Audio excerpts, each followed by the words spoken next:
C you can't say ऐसा नहीं करना है कि 5 को इंसर्ट किए बिना ही आपके पास 4 हैं, then you will find the middle element 1 2 3 4 position is 1 2 3 4 you can say तो 4 + 1 डिवाइड बाय 2 5 बाय 2 एंड आपने 2.5 तो आप 2 या 3 ले सकते हो, 2 या 3 इसको किया और आपने इसको स्प्लिट कर दिया, आप ऐसे नहीं करोगे, ठीक है। आपको इस 5 को भी कंसीडर करना है, 5 को कंसीडर करने के बाद ही आप उसका मिडिल एलिमेंट फाइंड आउट करोगे, and after that middle element और that median will go one level up.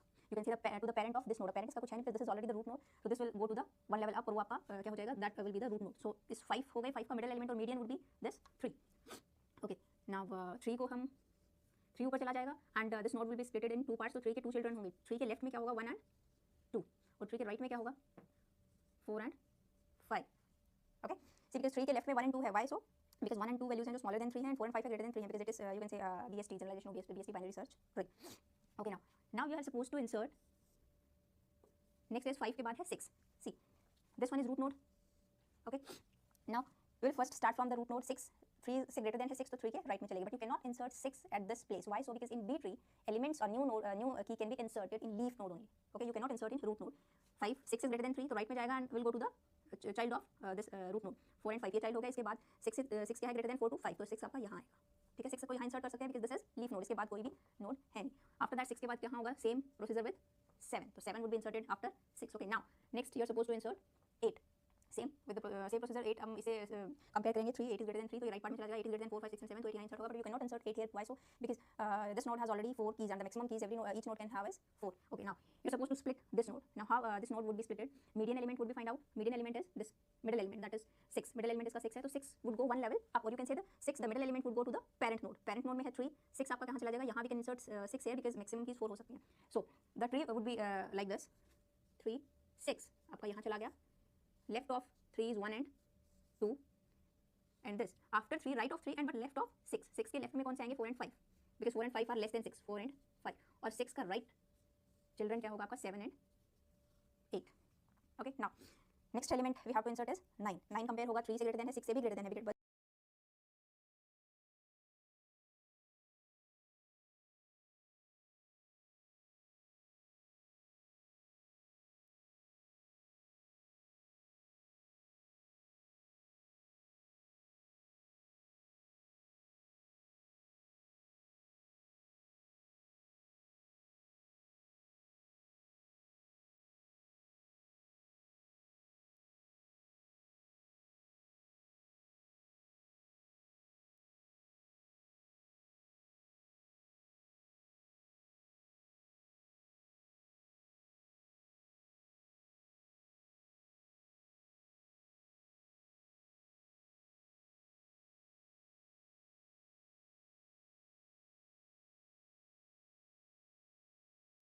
but you cannot insert 9 here, although we have free space because यहाँ पे सिर्फ 2 keys हैं and 4 keys में आ सकते हैं, but you cannot insert 9 here. Why so? Because the value will be inserted at leaf node only, so 9 would be inserted at this place. After that 10 would be inserted at this place. Okay, next of 6 of 3 is 1 and 2 and this after 3 right of 3 and but left of 6. 6 के left में कौन से आएंगे 4 and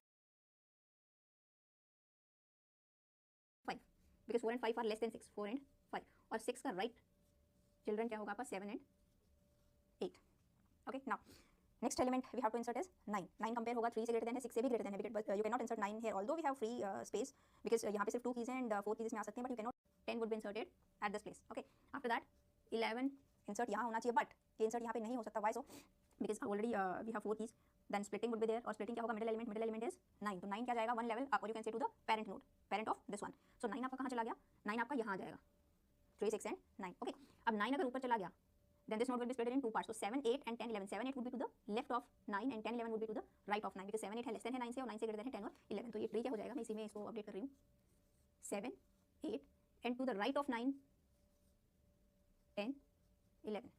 okay, still we have place of 1 key left because 3 key हैं और maximum 4 हो सकते हैं. now next is 12, तो 12 यहाँ में कहीं भी इंसर्ट नहीं हो सकता, लीफ नोड में सिर्फ यहाँ इंसर्ट हो सकता है, ठीक है, because 12 is greater than 10 and 11. next is 13. 13 भी यहाँ पे इंसर्ट होगा. next element is 14. 14 should be inserted at this place, but it cannot be inserted because already this node is full with maximum number of keys, so again splitting would be there. now splitting कहाँ होगी, the middle element would go one level up, so middle element is 12. 12 जाएगा to the parent है, and 9 का right part क्या होना चाहिए 10 और 11, और this would be to the left of 12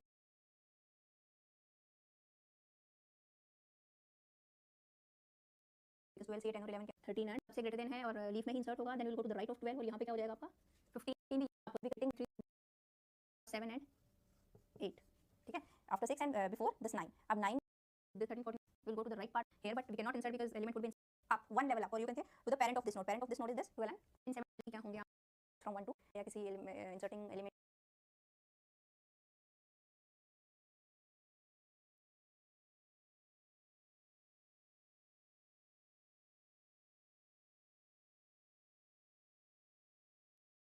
Hi guys, welcome back. In this video, I'm going to discuss with you one more example of B tree, and we'll create a B tree using these alphabets rather than numbers 1 2 3 4. Okay. So the question is, construct a B tree of order 5. Hi guys, welcome back. In this video, I'm going to discuss with you how to create a B tree of order 5. In the last video, we have discussed how to create a B tree of order 3. Okay. So the question is, create a B tree of order 5 by inserting values from 1 to 20. Okay. Hi guys, welcome back. In this video, I'm going to discuss with you one more example of B tree, and we'll create a B tree using these alphabets rather than numbers 1 2 3 4. Okay. So the question is, construct a B tree of order 5 with the following set of data. Okay, the data is given DH or ZK, something like that. Okay, and you're supposed to create a B tree, and order of that B tree is 5.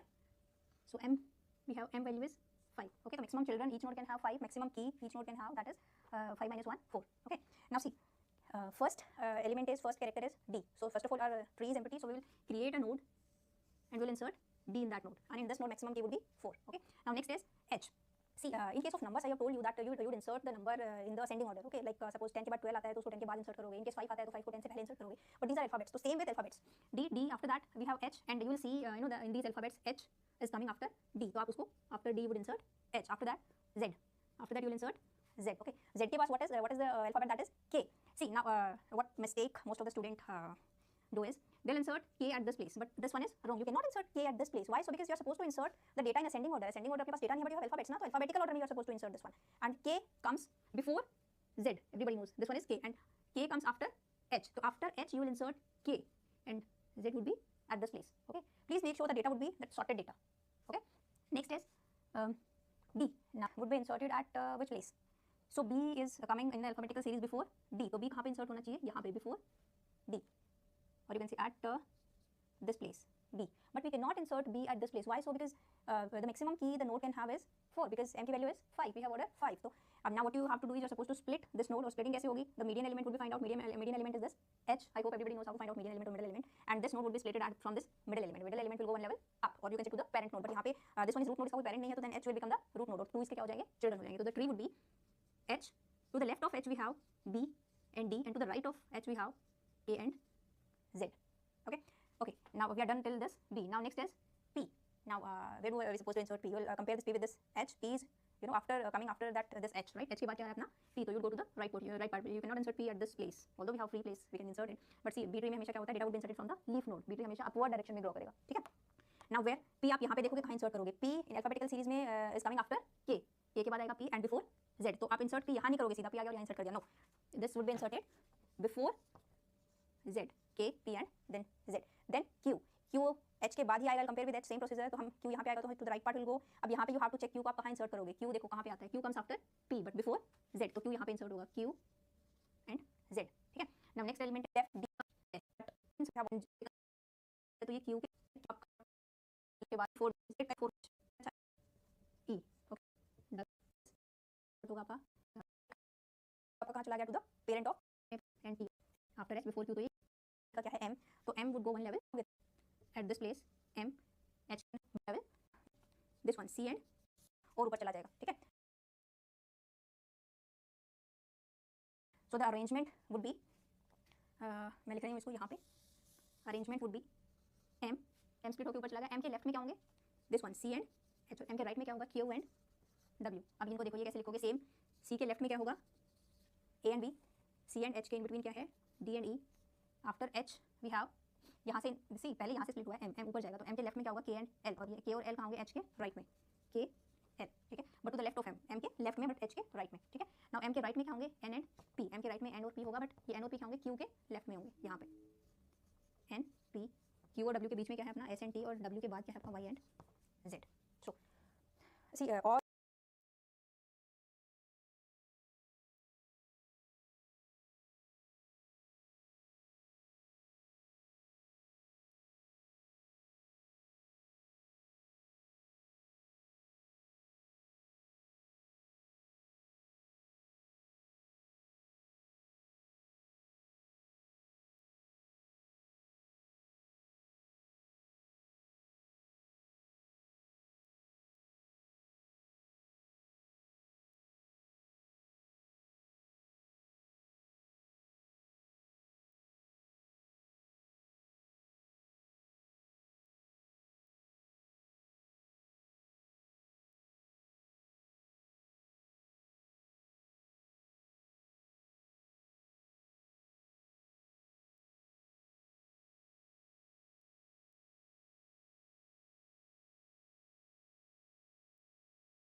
Hi guys, welcome back to my channel, and in this video I'm going to discuss with you how to construct a B tree of order 4. So the question is, construct a B tree of order 4 with the following set of data. We are given some integers and we are supposed to create a B tree, and that B tree will be having order of 4. Okay, see, the order is 4 means m value is 4. So maximum keys any node can have is m minus 1, that is 4 minus 1, and that is 3. Okay, now see, first of all, scan this this given set of data from left to right. First number is 5. We'll insert this 5 into B tree, but initially we have empty B tree, so one node will be created. And that node can have maximum keys 3. Okay, 1, 2, and 3. First number is 5. 5 will be inserted at this position at this node. Now next is 3. See, now I have already told you that all the numbers in that node will be stored in ascending order, or the data would be in sorted fashion. So next number is 3. We cannot put 3 at this place. Why? Because 3 is less than 5. So first of all, we'll compare 3 with this one. 3 is less than 5. Okay, so where 3 will be inserted 3, and here it will be 5. Fine. Next is 21. 21 would be inserted at which place? Greater than 3, greater than 5. 21 is greater than 25, so 21 will be inserted at this place. Now next is 9. Now first of all, see, it's not like this node is full because maximum we can insert only 3 keys in any node. So firstly we would split this node and then we will insert this 9. No. First of all, we have to find out proper place to insert this 9 in this node. Where you can insert this 9? After 5, means at this place. Before 21 and after 9, 3, 5, after 5, 3, 5, 9 and 21. Now see, maximum keys can be 3 only, but in this node we have 4 keys. So what is the procedure now? This tree would be split in 2 parts, and how this splitting will be done? We'll find out the median, or you can say the middle element of this node, and that middle element would go one level up, or you can say to the parent of this node. But obviously you can see in this node we have only one and this one. 3, 5 and right would be 21. 3, 5, 9 and 21. Now what is the middle element of this one? We have only 4 numbers now. 9 and 21. Sorry, 21. Okay. If you take 9 as middle element, then what will happen? 9 would go one level up. 9 यहाँ जाएगा, and the left child of 9 would be 3, 5 and right would be 21, and this one 3, 5 and right would be 21. Okay, both trees are right. Now this tree is known as left biased, and this tree अगर आप ऐसे create करोगे, if you would create take 9 as middle element, then this is known as right biased. आप कोई भी इसमें से middle element ले सकते हो.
हो, ठीक है. When the order is even, in that case it will happen.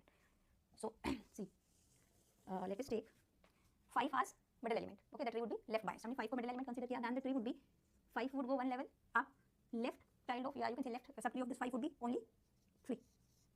Okay, and the right would be 9. सब को middle element ले सकते हो, ठीक है. When the order is, you have to find out 7 is greater than 5, so we'll go to the right part. Greater than है, less than होगा तो left में जाएंगे. Now find out the proper place for 7. After that we will split the 9 के right में क्या चला जाएगा अपना part, and you can put 9 at this place, 3 5 at this place and 21 at this place. Like this you will proceed, and that one another tree would be there. तो जब आपका even number होता है, that order is given with this even number, तो आपके 2 trees possible है, one is left biased and one is right biased. Fine.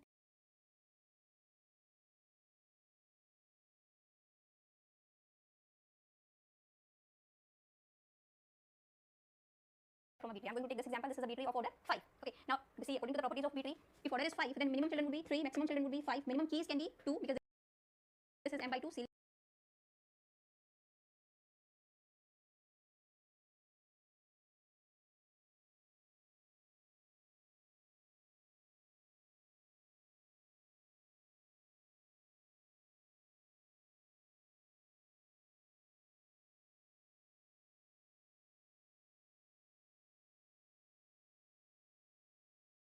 Ceiling minus 1, maximum key could be m minus 1.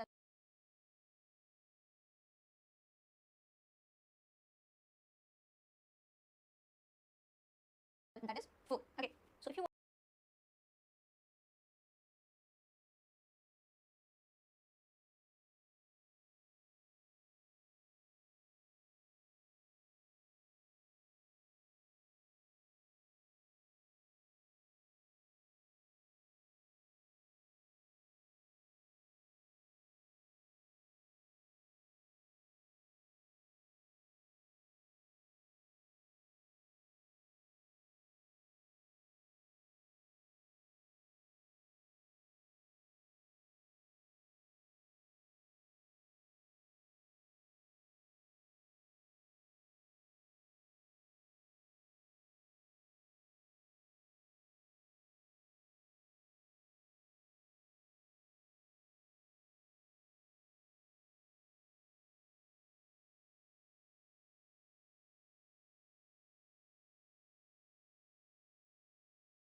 want to delete any key from a B tree, then 2 possibilities can be there. See, that key, I'm going to refer that key as target key, which you are going to delete. So the target key can be present in the leaf node, or second possibility is that target key can be there in the internal nodes. Leaf node means that node is having no children. Okay. Now see, if we are going to discuss first case, the target key is in the leaf node. Now here also some sub cases are there. I'm going to discuss all the cases with the help of this example only. Okay. I'm going to update this tree only, so please concentrate on this tree. Okay. Now if the key is the target key is in the leaf node. Now here also 2 possibilities can be there. Case 1 is the target key is in the leaf node and that leaf node contains more than minimum number of keys. I'm going to take this case first of all. So for example, we are going to delete suppose 64. You are asked to delete 64. Now first thing is you are supposed to search where is 64. Now searching would be from there, root node only. 64 is greater than 50, less than 80. So we'll go to this path. 64 is greater than 60. So right to the 60, less than 70. So here we'll go to this part. Here we got what? 64. Now check. This target key is in the leaf node plus this leaf node contains more than minimum number of keys. Minimum number of keys are 2 and this contains 3 keys. So this is the simplest case. What you have to do, you just simply delete the 64. After deleting 64, how many keys are there in this node? 2. So it is still having the property of B tree because any node in this B tree can contain minimum 2 keys. Okay, now this is the simplest case. No need to do anything, just delete that key, target key. Second situation is if the target key is in the leaf node and keys. The target key is in the leaf node plus this. So for example, we are going to delete suppose 64. You are asked to delete 64. Now first thing is you are supposed to search where is 64. Now searching would be from there, root node only. 64 is greater than 50, less than 80. So we'll go to this path. 64 is greater than 60. So right to the 60, less than 70. So here we'll go to this part. Here we got what? 64. Now check. This target key is in the leaf node plus this leaf node contains more than minimum number of keys. Minimum number of keys are 2 and this contains 3 keys. So this is the simplest case. What you have to do, you just simply delete the 64. After deleting 64, how many keys are there in this node? 2. So it is still having the property of B tree because any node in this B tree can contain minimum 2 keys. Okay, now this is the simplest case. No need to do anything, just delete that key, target key. Second situation is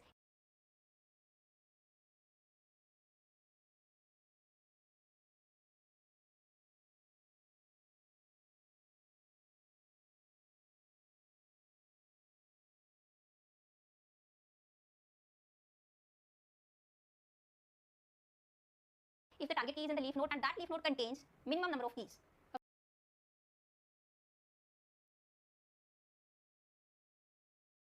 Okay, let's take an example. We are going to delete 23.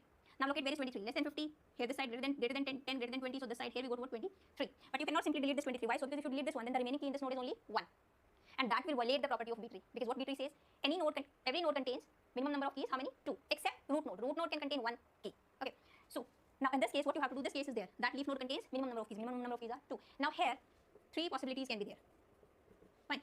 Now this key, this node can borrow key from either from its immediate left node or from its immediate right node. See, I'm saying immediate left, immediate right. Okay. Now see, first case is suppose borrow from immediate left node, or you can say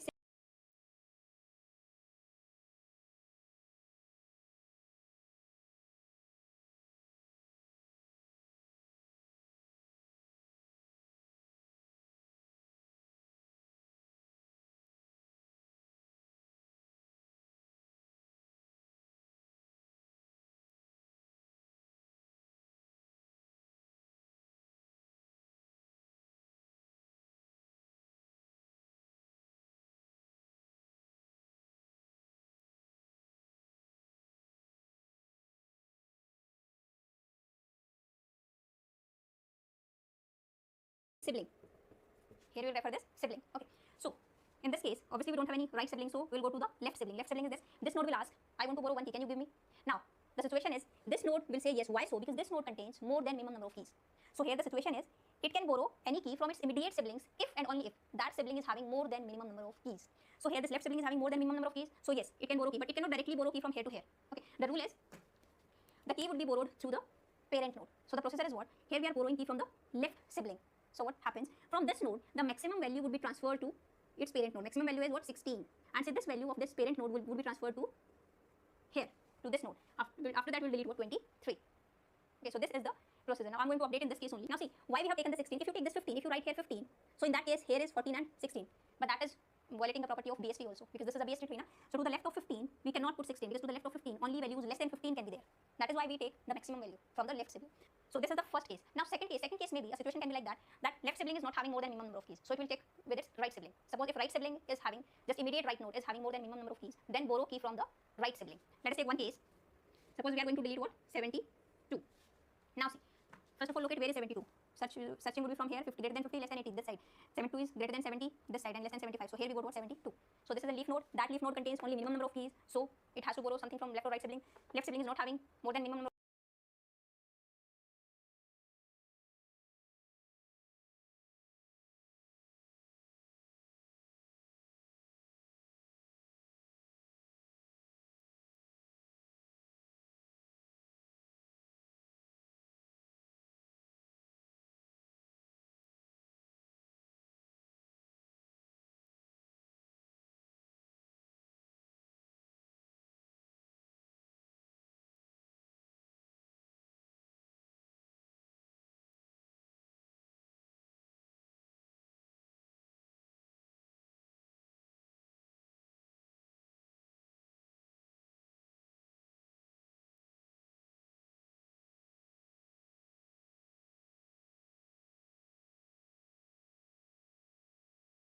Here right sibling is having more than minimum number of keys. So it will borrow key from its immediate right node. How this thing will happen? Through the parent node. Now here if we are borrowing a key from the right sibling, then from that node the minimum value would be transferred to root node. So minimum value of this is 77. 77 would be transferred from here to here, and now 75 would be transferred to here only, and then we delete what? 72. And here also 73 would be this side, 75 would be this side, because it is a BST, binary search tree. So I'm going to update here only. I hope you are getting this concept. Okay, so this is this case. Now third case may be if neither left sibling nor right sibling is having more than minimum number of keys, then what will happen? See, now suppose you want to delete now 65. Now look at where is 65. 65 is greater than 50, less than 80, this side. Greater than 60, less than 70, this side. Here we got 65. You cannot delete directly 65 because this node is having minimum number of keys, not more than minimum number of keys. So minimum number of keys, then the situation can be the immediate left, it will ask to it immediate left check. No, it cannot give one key because it is having only minimum number of keys. Immediate right is this key. This also cannot give one key to this node because this is also having minimum number of keys. Now the third case arises. Now what will happen? If this situation is there, neither we can take from left nor we can take from right sibling. Then we are going to merge this node with either its left sibling or its right sibling. Okay. Plus parent node would also be merged. How this thing would happen? Suppose I'm going to merge this one with this left sibling. So after merging this one, what the scenario is? 51, 52, here we have 65, here we have 68. See, suppose directly we have merged this one. But this is not the case. This is not how you do it. You have to add parent also in this net. And which parent key you will add? We are merging this one and this one. So the parent between these nodes is 60, right? So this 60 would also be merged with this case, with here. So 60 would be 51, 52, here we write 60, here 65, 68. Fine. From here you will delete this 60 and after that you will delete what? 65. Because obviously here we have 5 keys, that is not possible. Maximum number of keys can be 4. So after merging this, because we are going to delete the 65. So after merging this node with this left sibling, the situation is the prey is something like this. Say this would be same, this would be same, this would be same. Only the change is here only. So I have just written this change. We'll also merge, we'll also add this parent node in this merge. This parent node, why? So because we are merging this one and this one. So the in between parent of this merging node will be added. So in between is 60. So we will add 60 here. So we will delete 60 from here. So remaining is 70 and 77.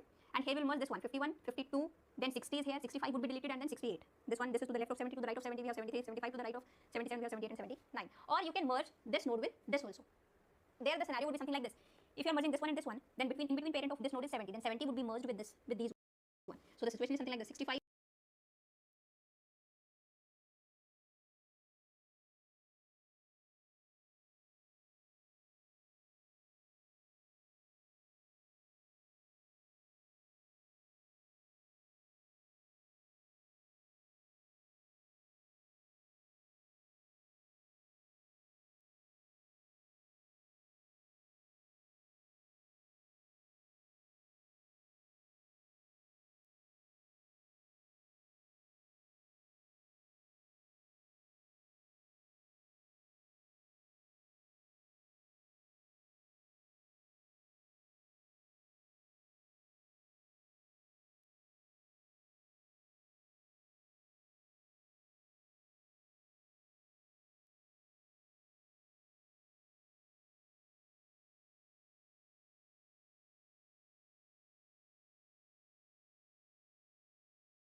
So in that case, here is 14 and the situation is it can borrow any key transferred to its parent node. Maximum value is what? 16. And say this value of this parent node would be transferred to here, to this node. After that, we'll delete what? 23. So in that case, let us take one case. Value would be transferred to, you cannot delete directly 65 because this node is having minimum number of keys, not more than minimum number of keys. So minimum number of keys, and the situation can be there. Immediate left, it will ask to it immediate left check. No, it cannot give one key because it is having only minimum number of keys. Immediate right is this key. This also cannot give one key to this node because this is also having minimum number of keys. Now the third case arises. Now what will happen?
If this situation is there, neither we can take from left nor we can take from right sibling.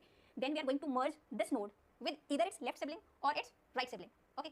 Plus parent node would also be merged. How this thing, we have 73, 75 to the right of 70. So it will say that you have to come down now. You have to do something.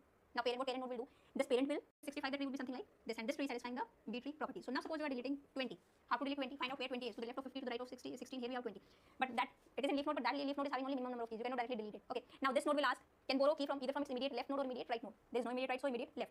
But this node cannot give one key to this node. Why so? Because this node is also having only minimum number of keys.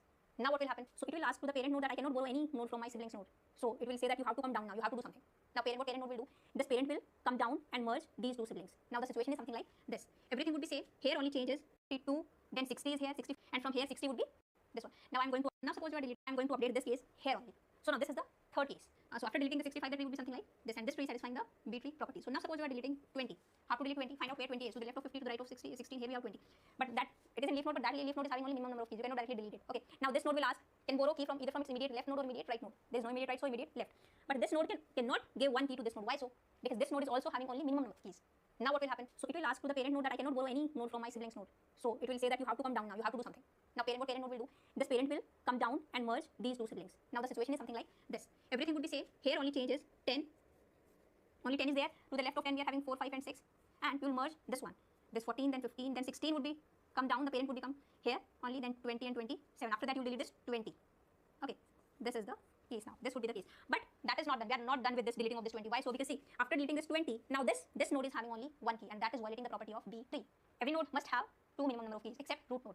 For now, I'm going to update this change here only. Okay. Now here only one key is there. We are not done with deletion of this 20 because here only one key is there, and that is not possible in B tree. So now this node will ask to its sibling. No left sibling, so it will ask to its right sibling. Can you give me one key? No, cannot give one key to this because why? This node is having only minimum number of keys. Now what will happen? Now it will go to its parent node. Now parent node will have to do something. Now parent node will do what? Parent node will come down and will merge this and this one. And the situation is something like this. When 50 will come down, then the root will be only 80. To the left of 80 we have this 10, then we have 50. This would be merged with this one, 70 and 77. To the right of 80, this part would be same. Now what about these children? To the left of 10 we have 4, 5, 6, 4, 5, 6. Right of 10 and left of 50 we have these children, 14, 15, 16 and 27. To the right of 50 we have what? 50 has come down.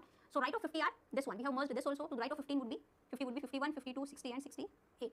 Same right of 70. Write down as it is. Right of 70 are 73 and 75, and right of 77 are 78 and 79. And to the right of 80, this part would be as it is. So this is how after deletion of this 20, the tree is going to be rearranged. See, arranging of these children would be very easy because we are following the property of BST. So for any node to the left of that node, all the keys would be less than that node, and to the right of that node, all the keys would be greater than that node. All the keys in the right subtree would be greater than that node. Okay. So I'm going to update this thing here only. So children would be very easy because we are following the property of BST. So for any node to the left of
of that node, all the keys would be less than that node, and to the right of that node, all the keys would be greater than that node. All the keys in the right subtree would be greater than that node. Okay, so I'm going to update this thing here only. So now we'll discuss the second possibility. The target key is in the internal node. Okay, now see, here also three sub cases are there.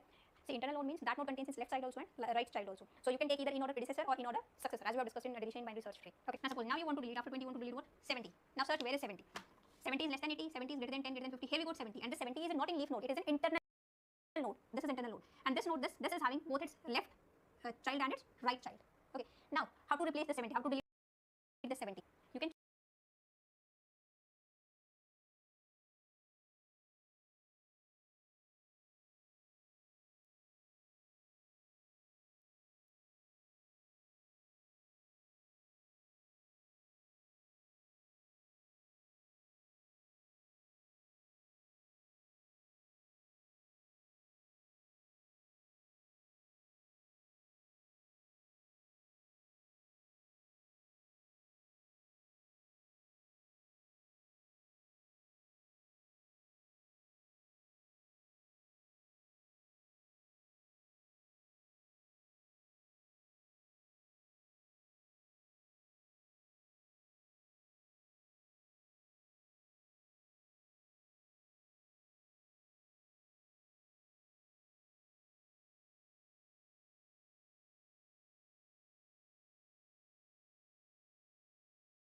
choose either in order predecessor or in order successor. How to choose? See, for 70, what is its in order predecessor? First of all, check. See, in order predecessor would be what?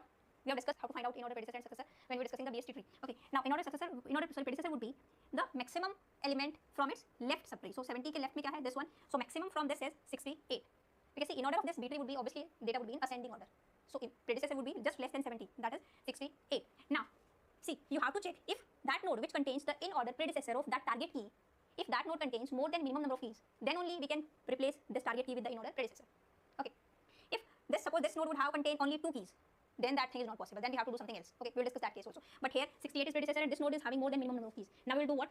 We'll delete this 70 and we'll replace this 70 with its in order predecessor, that is 68, and we can delete 68 from here on.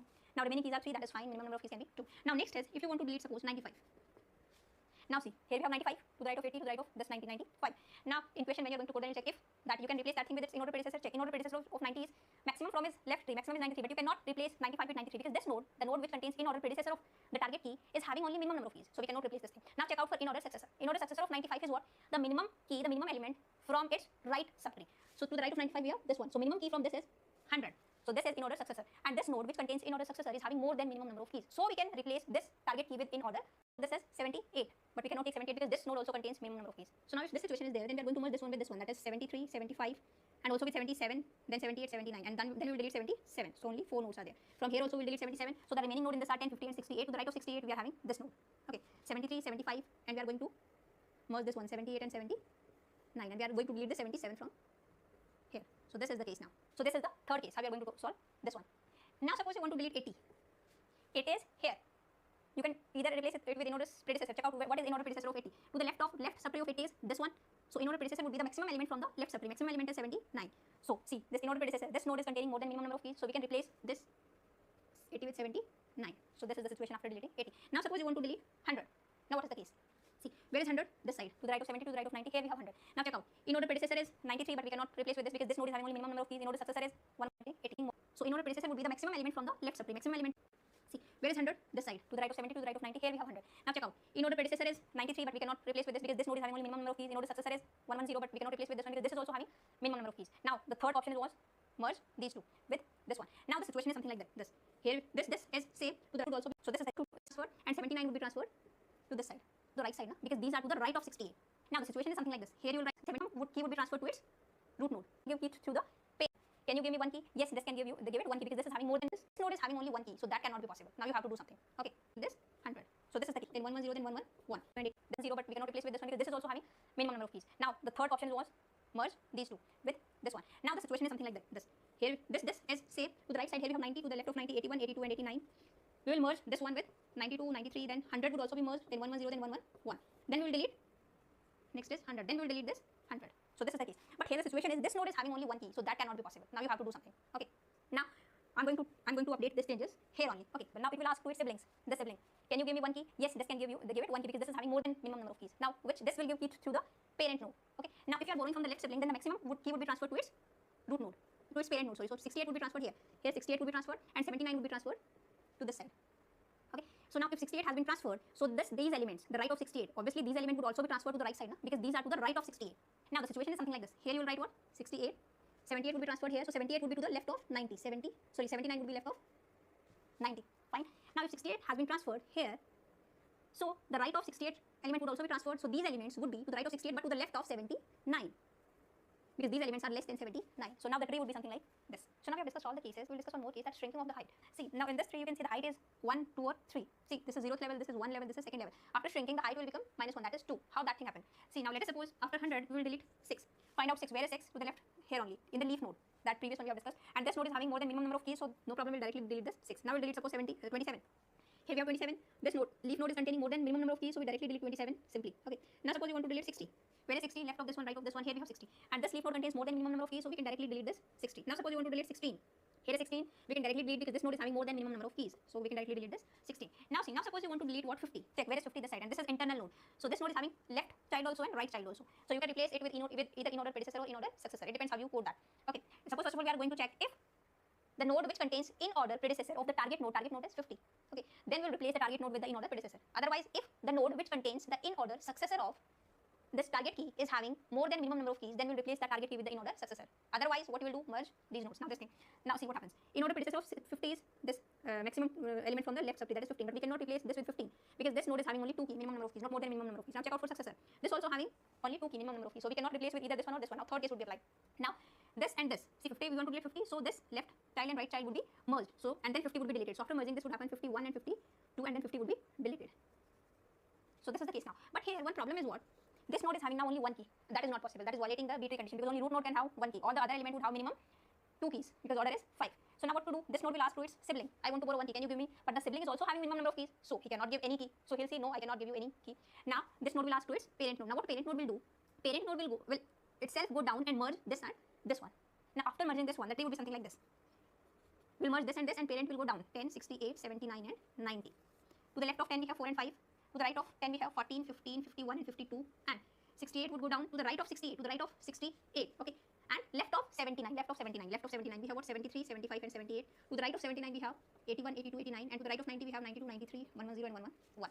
Now see, the height of tree is less than the original one, so this is what known as shrinking of the B tree. So this is also possible when you are going to delete data from a B tree. So I guess I have discussed all the cases in B tree deletion. So I'll see you in the next video. Till then, bye, take care.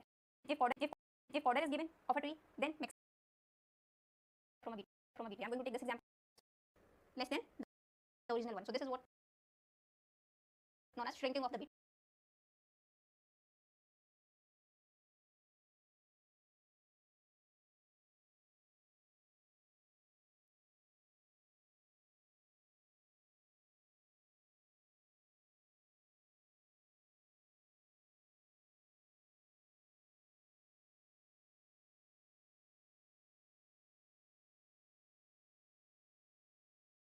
If order is given of a tree, then maximum children would be same as the order given m. Minimum children would be m by 2, ceiling maximum keys would be m minus 1, and minimum keys would be m by 2, ceiling minus 1, right? So here I'm going to take this example. Order is 4. So here maximum children can be 4, right? Minimum children can be 2, maximum keys can be 3, and minimum keys can be 1. Except root node. See, these rules are not applied on root node. Root node can have maybe 2 children. Root node can have 0 child. Root node can have 1 key, like that. Now the one main important property of B plus tree is what? In B plus tree, the data. See, this given data. This data is stored only in leaf nodes, right? And in B tree, data is stored in leaf node as well as in internal nodes. But here, the data is stored only in leaf node. Now, what is stored in internal nodes in B plus tree? Only the pointers, so you can see the indexes.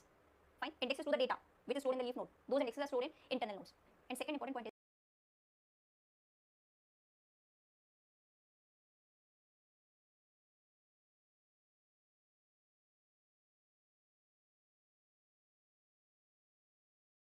the data which is present in leaf node, those data is present in a form of linked list, right? All the leaves are connected with a link with each other. I'll show you how when we are creating a B plus tree with this example, right? So these are the two main differences. I'm going to make a proper video on B plus tree properties and how B plus tree are different from B tree. In this video, I'm going to tell you how data is to be inserted in B plus tree, right?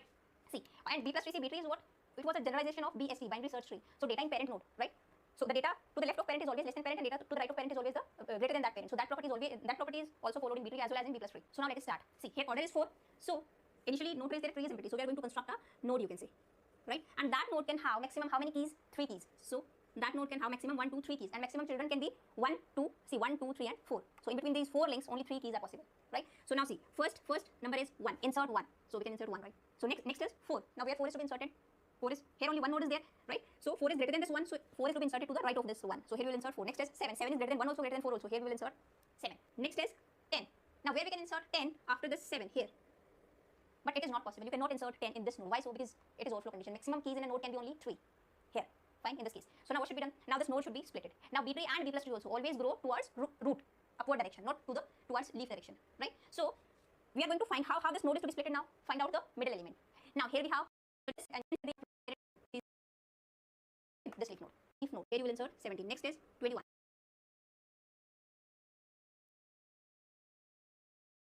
Where 21 can so all the data up, or you can say 7 would go up. Don't have any parents, so 7 would go up, and that's the element. So I'm going to split from this data and follow that rule, that right biased rule, right? So here I'm taking 7 as middle element. I'm going to construct right biased tree, right? You can construct left biased also, and so your answer will be different from my answer, but that is also correct, right? Also. But in starting, if you construct the left biased tree, then during the completion of the complete tree, you are supposed to follow that rule also, the left biased tree. And if here you selected the tree as right biased, then in all the complete tree you are going to follow that rule, the right biased rule, right? So here I'm taking 7 as middle element. I'm going to construct right biased 7 as middle element. So it would become the maximum capacity is 3. Now the tree would be something like this. See, 7 would go up, 7 node. This one, all the data should be strictly less than this node, equal to 7, right? Now, see 7, so we are going to insert 7 to this right side of this 7, to the right side of the 7, right? Now, equal to from to the leaf node. Now, why you are inserting 7 to the right of this 7? Why can't you insert 7 here? So another rule is that should insert, maximum capacity is 3. To the right of 7 we have 10, right? Plus in B plus tree, what you will insert? You will insert this 7 also in this node, 7 and 10. Why so? Because see, I have told you in B plus tree the data, all the data, this data should be present in leaf node. Right? So if you do not insert 7 here, so this is the leaf node and 7 is not present in the leaf node. So data should be present in leaf node. Now why you are inserting 7 to the right of this 7? Why can't you insert 7 here? So another rule is that to the left of this one, all the data should be strictly less than this node. Right? And to the right of this node, from where you are going to split, to the right of that node, the data can be either greater than or equal to this node. So 7 is equal to the 7, so we are going to insert 7 to this right side of this 7, to the right side of the 7. Right? Now, see this 7 is only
for the index value, you can say just pointer to this leaf node. Actual data is present here, right? Another thing I have told you, all the leaf nodes are connected with a link. The data is stored in the form of a linked list. So this leaf node is also connected with this one, using a link with this leaf node, right? Now next we are going to insert is this 17. Now where 17 can be inserted? Always data is to be inserted in the leaf node. That you have to take care. Now 17 is greater than 7, so go for this link. 17 greater than 7, this 10. So here you will insert 17. Next is 21. Where 21 can insert? 21 is greater than 7, 10 and 21. So here you can insert 21. But actually we cannot insert. Overflow condition is there. Now we have to split this node. Now how splitting is to be done? Take the middle element, and that middle element would go one level up, right? So now I'm constructing the right bias tree. So here I'm going to take 17 as middle element. So 17 would go to its parent node, or you can say one level up. So here you can insert 17 because two spaces are still free. So now the tree would be 7 and 17, and here still we have one space left. Same here we have 1 and 4, right? And 17 would go up. So to the left of 17, 7 and 10. To the left of the 17 we have 7 and 10, right? Node is maximum capacity of node is 3. So one space is free. And to the right of 17, the data would be 17 and 21, right? Because the data should be present in leaf node. Fine. So now next is 31. Now where you can insert 31, greater than 7, greater than 17. So go to this link, greater than 21. So we will insert 31 here only. Now next is 25. Where you can insert 25. 25 is greater than 7, greater than 17. So go to this link, greater than 17, greater than 21, and less than 31. So where you can insert 25 here. After 21, before 31, right? Because it is BST also. You have to follow the property of BST. Fine. Now this cannot be done. Overflow condition is there. Now splitting would be done. Now splitting is what? Find the middle element. So I'm going to construct the right bias tree. So middle element out from the 17, 21, 25, and 31 is 25. So 25 would go one level up. So 25 would go here only. Fine. Now I'm going to update this tree only. So 25 would go here. So still we have one space left. So we can insert 25 here. And if you're splitting from this node, then to the left of 25 we have 17 and 21. Fine. To the left of this we have 17 and 21. And to the right of 25, what would have 25 and 31. So to the right of 25 you will have 25 and 31. And one node is still free, and here also one node is still free. Now next is 19. Where you can insert 19? 19 is greater than 17 but less than 25. So go to this link. 19 greater than 17 but less than 21. Less than 21. So here you will insert 19 and 21 will go here. Next is 20. Where you can insert 20? Greater than 17, less than 25, greater than 17, greater than 20, and less than 21. So you can insert 20 at this place. 17, here you write 17, 19, 20 and 21, right? This node will be something like this. But you cannot insert 21 here. You have to split this node. From where you are going to split, middle element is 20. So 20 would go up. Fine. And here also now, you cannot insert 20 because this node is also full. Now you will repeat the same step of splitting. You will split this node also. Fine. And that node, that from where you are going to split, that element would go one level up. Fine. So I'm going to first of all do one splitting from this node only. Fine. So if this node is split, then 20 would go one level up. So now this tree would be something like this. 7, 17. So now if 20 would go one level up, so in this node where 20 can go after this 17, here you will write 20 and here you will write 25, right? And to the left of 7 we have 1 and 4. To the left of 17 we have 7 and 10. To the right of 17. Now from here splitting is done. 20 would go up. So to the left of 20 we have 17 and 19. To the left of 20 we have 17 and 19. And to the right of 20 we will have 20 and 21. So here you will have 20 and 21. And to the right of 25 you will have 25 and 31. But this is the intermediate stage. We are not done. That is why I am drawing this something like this. Now again, this is not possible. You have to split this node also. Now from here middle element is 20. 20 would go one level up. So after the splitting tree would be something like this. See, 20 would go one level up. But another node would be created having maximum space of 3 keys. To the left of 20 we have 7 and 17. 7 and 17 at this level. Right? To the right of 20, according to the rule, what should be the keys? 20 and 25. So to the right of 20 we should have 20 and 25. Right? And as it is, these elements would be 1 and 4. To the right of this we have 7 and 10. To the right of 17 we have 17, 19. Right? Now these are leaf nodes, right? And this is internal node and this is also internal node. So now the rule is these keys, this cannot be repeated in internal nodes. So here you have written just 20. So here you cannot write this 20. You are going to cross 20 from here because what actual data is in leaf node, and in internal nodes we just have indexes. So what is the point to repeat the same index again and again? We just need one index, and using that index or using that pointer only we can reach to the actual data, na? Right? So that is why in this internal nodes we are not going to repeat the same data. So here we have written 20, so we are not going to write 20 here. Fine. So here you will just write 25. So now here 20 is not there. To the left of this 25, the data is to the left of 25. The data is what? 20 and 21. See, to the left of 25 we have 20 and 21. 20 and 21. Fine. And to the right of 25 we have 25 and 31. So this is from this stage the tree would be something like this. So I'm going to rub this intermediate stage. Fine. Now here 20 is not present. So here we don't have any element. 20 is not there. Fine. You just have 25. Now next is 28. Now where 28 can go? 28 is greater than 20. Yes. Greater than 25. Go to the right side of 25. Go to this link. Greater than 25 but less than 31. So here you will insert 28. Here you will write 31. Next is 42. 42 can go to right of 31. So here you can insert 42. But actually you cannot insert. This is also a condition. Again, splitting will be done. And middle element is 31. 31 would go one level up. Here only. We have two space left. So that is fine. 31 can go here. So after this, the tree will be something like this. We have 20. Here we have 7 and 17. To the right of 20 we have 25 and 31. 31 would go one level up. So here we have 31. Right? These elements would be same 1 and 4. Here you will write 7 and 10. Here you will write 17 and 19. Fine. To the left of 25 would be 20 and 21. Right? And now to the right of 25 would be, see, 31 would go up. So to the left of 31 the data is 25 and 28. To the left of 31 the data is 25 and 28. And to the right of 31, 31 and 42. Fine. And yeah, I forgot one more thing. See this link. This link will be present in between all the leaf nodes. From this leaf node to this one, from this to this, from this to this, from this to this, from this to this. So this link would be present in all the leaf nodes like this. You have to insert this link also. And from here to here, something like this. Right? This is the final B plus tree. Here also you are having the node is having space of 3 keys. So here I have shortage of space. That is why I have just made a little bit mashed up. Fine. So I hope you are getting this is the tree. Fine. These nodes are having space of 3 keys. Right. Maximum you can insert 3 keys. Now see, as you can see this data is present in the leaf node. All the data you can check. Fine. And in this internal nodes we are having just the indexes. Fine. Or you can say pointers. As well as these leaf nodes are also linked with each other. So when you are going to access the data, that is why in B plus tree searching is very easy. Because the data is present in the leaf node, you have to just fetch the root block, this block, and only one leaf node. Because this leaf node is having the pointer to this leaf node, then this, and something like this. Fine. So searching is very easy when data is stored in the form of B plus tree. I'm going to discuss with you all the properties of B plus tree in next video. And in next video we are also going to discuss how to delete data from B plus tree. Fine. So till then, bye, take care. Now in this video we'll see how to delete data from B tree. We'll discuss all the cases of deletion. Right. The order of this tree is 4. So maximum children can be 4, minimum can be 2, maximum keys can be 3, and minimum keys can be 1. So first, suppose you want to delete 21. See, as we know, the data in the B plus tree is present in leaf node only. Fine. And see, these leaf nodes are also connected like this. Right? These data is present in the form of linked list. These leaf nodes are also connected with each other. Right? So I'm not going to show that thing here.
but you have to take care of that thing. Fine. Now, data is present in leaf node, and in internal nodes only we have indexes. Fine. See now, suppose you want to delete 21. Now search where is 21.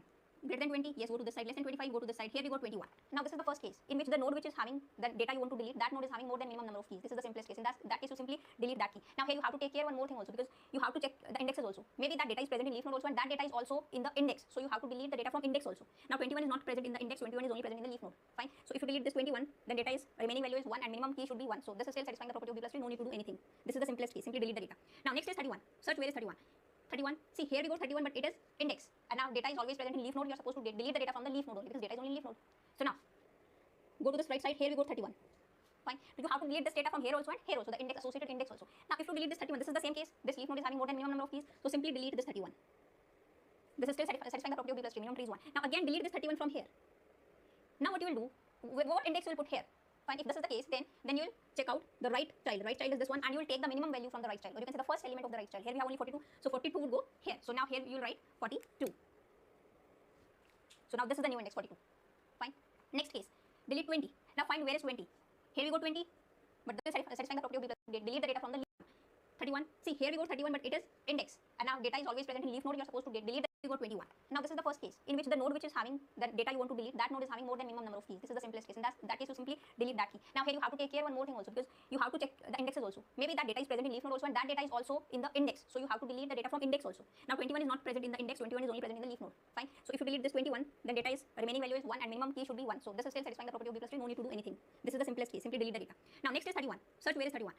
31. See here we go 31, but it is index, and now data is always present in leaf node. You are supposed to delete the data from the leaf node only, because data is only in leaf node. So now go to this right side. Here we go 31. Fine. You have to delete this data from here also and here also, the index, associated index also. Now if you delete this 31, this is the same case. This leaf node is having more than minimum number of keys, so simply delete this 31. This is still satisfying the property of b plus 3. Minimum tree is 1. Now again delete this 31 from here. Now what you will do? What index you will put here? Fine. If this is the case, then you will check out the right child. Right child is this one, and you will take the minimum value from the right child, or you can say the first element of the right child. Here we have only 42, so 42 would go here. So now here you will write 42. So now this is the new index 42. Fine. Next case, delete 20. Now find where is 20. Here we go 20, but this is the index. Now see, this 20 is equal to this index, and when we were creating the tree, we followed the rule that the left side value should be strictly less than this node, and the right side should be either greater than or equal to this one. So 20 should be to the right side. So here 20 is less than 25, so here we go 20. Fine. See, in some videos you'll find out that we follow the rule that to the left side you can have the values either less than or equal to this node, and to the right side value should be strictly greater than this node. Fine. So you can follow either approach to create a b plus tree. Now you have to delete data from a leaf node. Now this is the second condition. This leaf node is having only minimum number of keys, and if you delete this 20, then this node is having 0 key, and that is not possible. This is violating the b plus 3 property. Now what you will do? Now first case is either it can borrow from its left sibling, or second case is it can borrow from its right sibling, or you can say from immediate left node or immediate right node. Fine. Now here we have right sibling. Fine. Now check. The right sibling is having 25 and 28, two values. See, this node can borrow key from its siblings if that sibling is having keys more than minimum number of keys. So it will ask to its sibling, can you give me one key? This will say yes, I can give you. Why it is saying yes? Because it is having keys more than minimum number of keys. So it can give one key. Still it will have one key left. So now this borrow this key from right sibling through the root node, as we have discussed in B tree. So now through the root node, here we have only the index. So it will borrow from here the minimum. From its right sibling, it will borrow the minimum key, the smallest key, you can say. Smallest is 25, right? So now here you will write 25. Because we have borrowed 25 from here. Fine. So now we cannot write 25 here, because see, the value to the left of this should be strictly less than the value present here only. So here you will not write 25. We have borrowed because 25 here only. So we delete 25 from this node, and what should be the value here? The minimum value from its right child. Right child is having 28, one value only, so we will write 28. Now index become here 28. So now next is we deleted this 20 from here, and we are also having the index also. So you have to delete 20 from here also. Fine. Now next thing what you will do is, see, you will put here what?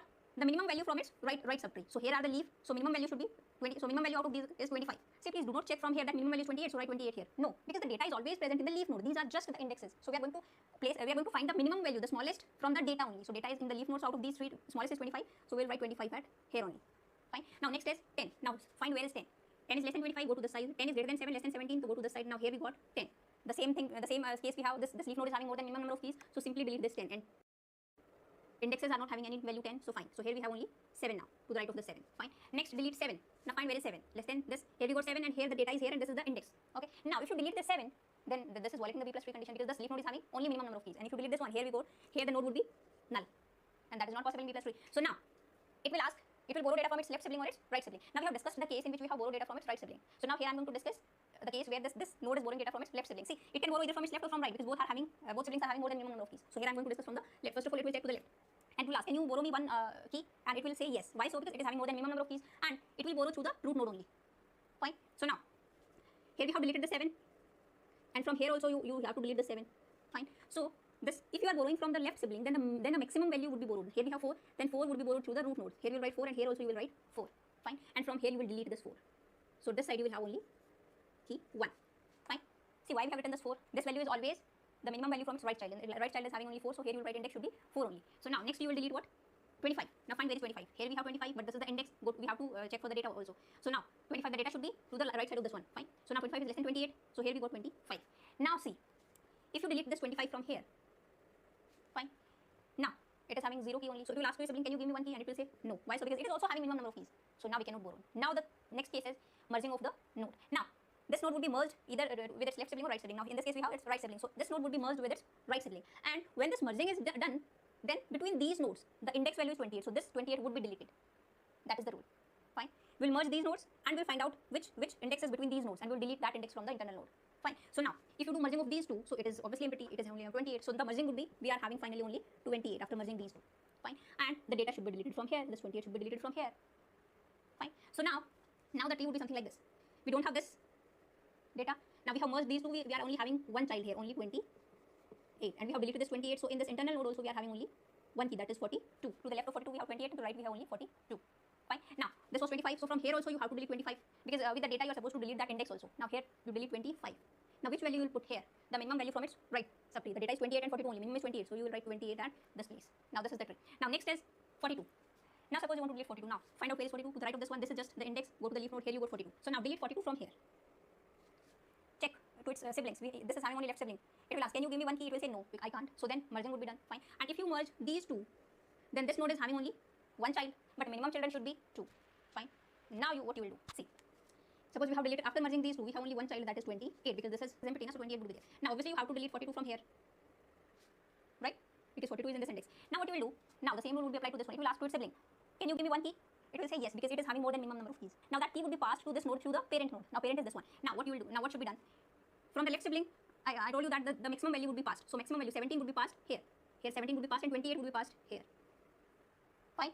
Because value is always passed through the root node. It's not like it can directly borrow 17 from here. No. So here we have 28, so 28 would be passed down and 17 would go up. So here you will write 17. Now see, to the right of 28, see here we are having only one node now, 28. So to the right of this 28 we are having 28, and to the left of 28 you will have what? Now see, 17 would be deleted from here. So 17 deleted from here. So the right child of 17, to the right of 17, we have 17 and 19. So these values should be passed to the right of 17 and to the left of 28. So now this would become to the left of 28.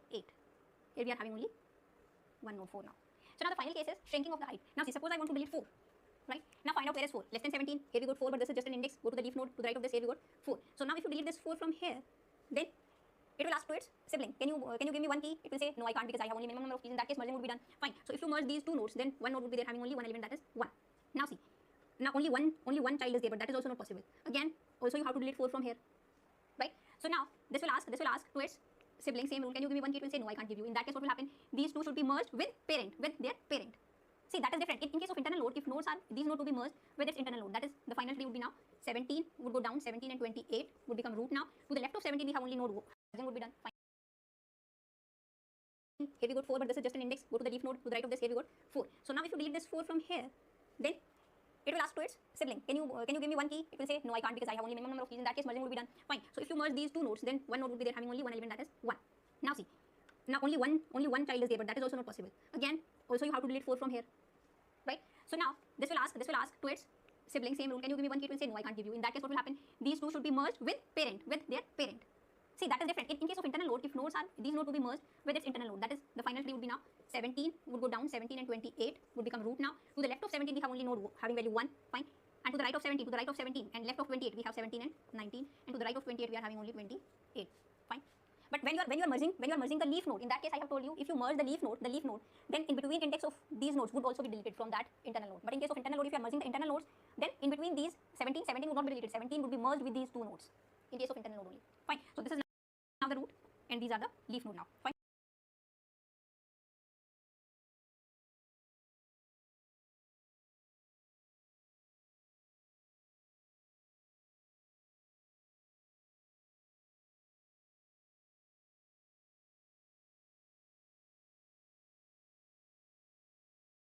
Now what should be done?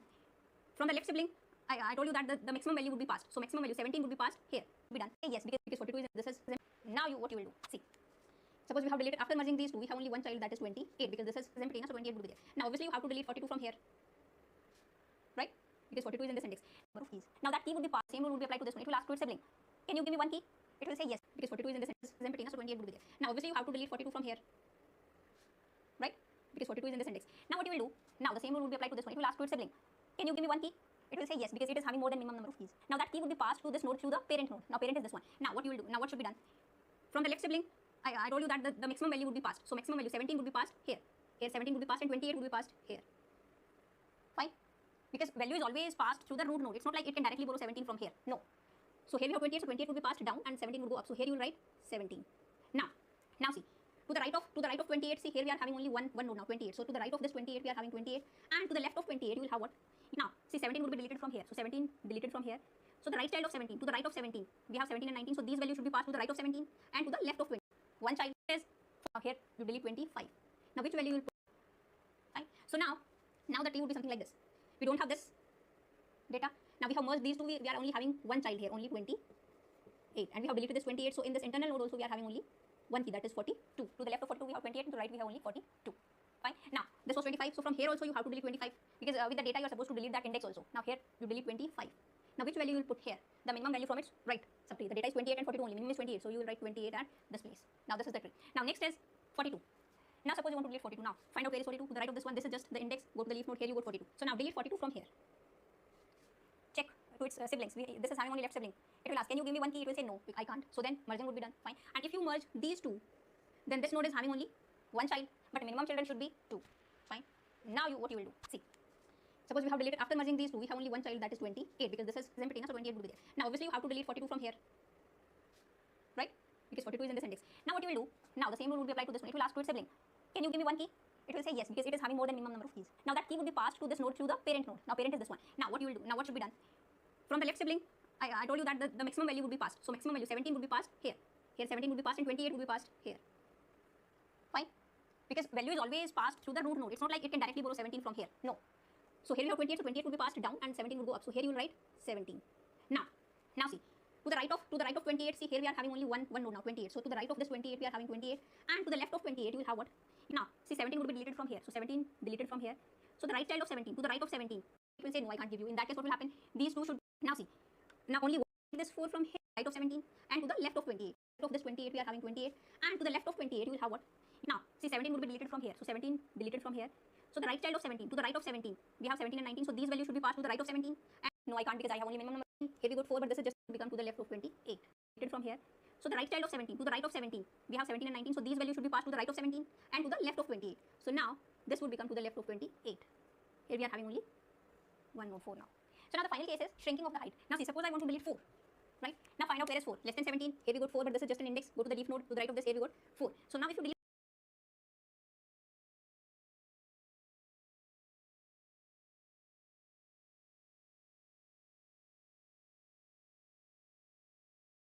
this 4 from here, then it will ask to its sibling, can you give me one key? It will say no, I can't, because I have only minimum number of keys. In that case merging would be done. Fine. So if you merge these two nodes, then one node would be there having only one element, that is 1. Now see, now only one child is there, but that is also not possible. Again, also you have to delete 4 from here, right? So now this will ask to its sibling, same rule, can you give me one key? It will say no, I can't give you. In that case what will happen? These two should be merged with their parent. See, that is different. In case of internal node, if these nodes will be merged with its internal node, that is the final tree would be now 17 would go down, 17 and 28 would become root now. To the left of 17 we have only node having value 1, fine. And to the right of 17, and left of 28 we have 17 and 19, and to the right of 28 we are having only 28, fine. But when you are merging the leaf node, in that case I have told you, if you merge the leaf node, then in between index of these nodes would also be deleted from that internal node. But in case of internal node, if you are merging the internal nodes, then in between these 17 would not be deleted. 17 would be merged with these two nodes in case of internal node only. Fine. So this is now the root, and these are the leaf node now. Fine. So this is now shrinking of the height. So this height has been reduced by 1 in this case. So this is how we are going to delete data from a B plus tree. I hope I have discussed all the cases. Fine. So I'll see you in the next video. Till then, bye. Take care. That is why I'm going to take order 5, and these are the elements, and we are going to create a B plus tree. So if order is 5, maximum children can be 5, minimum children can be 3, maximum keys can be 4, and minimum keys can be 2. I hope you know the formula how to find out the minimum and maximum child and all. And this minimum property, minimum children can be 3, right?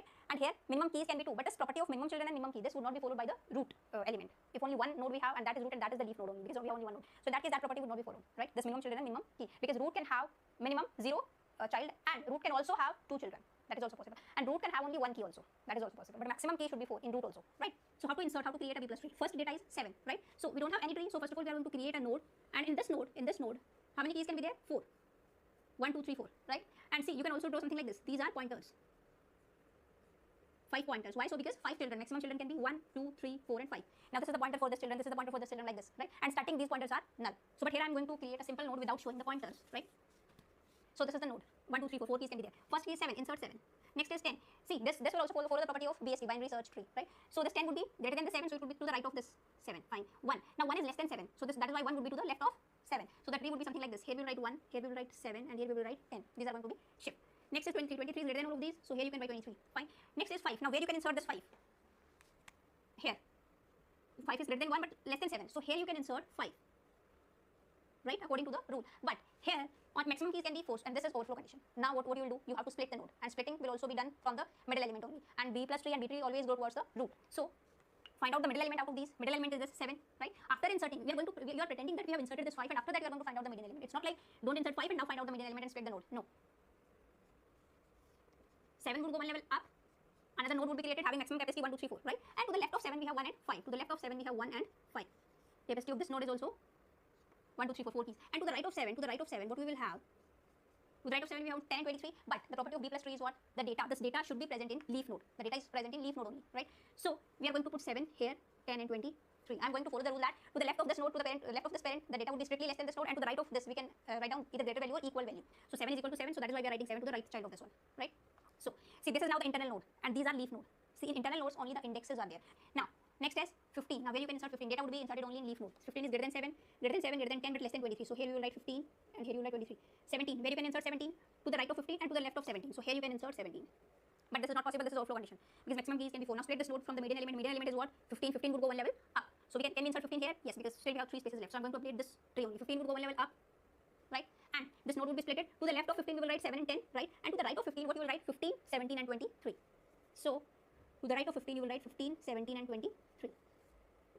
Next is 9. Greater than 7 but less than 17. Go to this one. Greater than 7, less than this 10. So here you can insert 9, right? So the node would be 7, 9 and 10. And still space of one element. Next is 11. Where you can insert 11? Greater than 7, less than 15, greater than 11. Here you can insert 11. Next 39. Here you can insert 39. 35. Now where you can insert 35 after 23 and before 39. So here you can insert 35. But this is overflow condition. Splitting would be done from the middle element. So the middle element is 23. So 23 would go one level up. Here can we insert 23 here? Yes, we have still space. So I'm going to update this tree only. Here you will write 23 after 15 because 23 is greater than 15. And to the left of 23 we have 15 and 17. And to the right of 23 we will have 23, 35 and 39.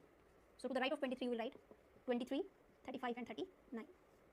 So now next is 8. Where you can insert 8. 8 is greater than 7, less than 15. Go to the side. Greater than 7, less than 8, 9.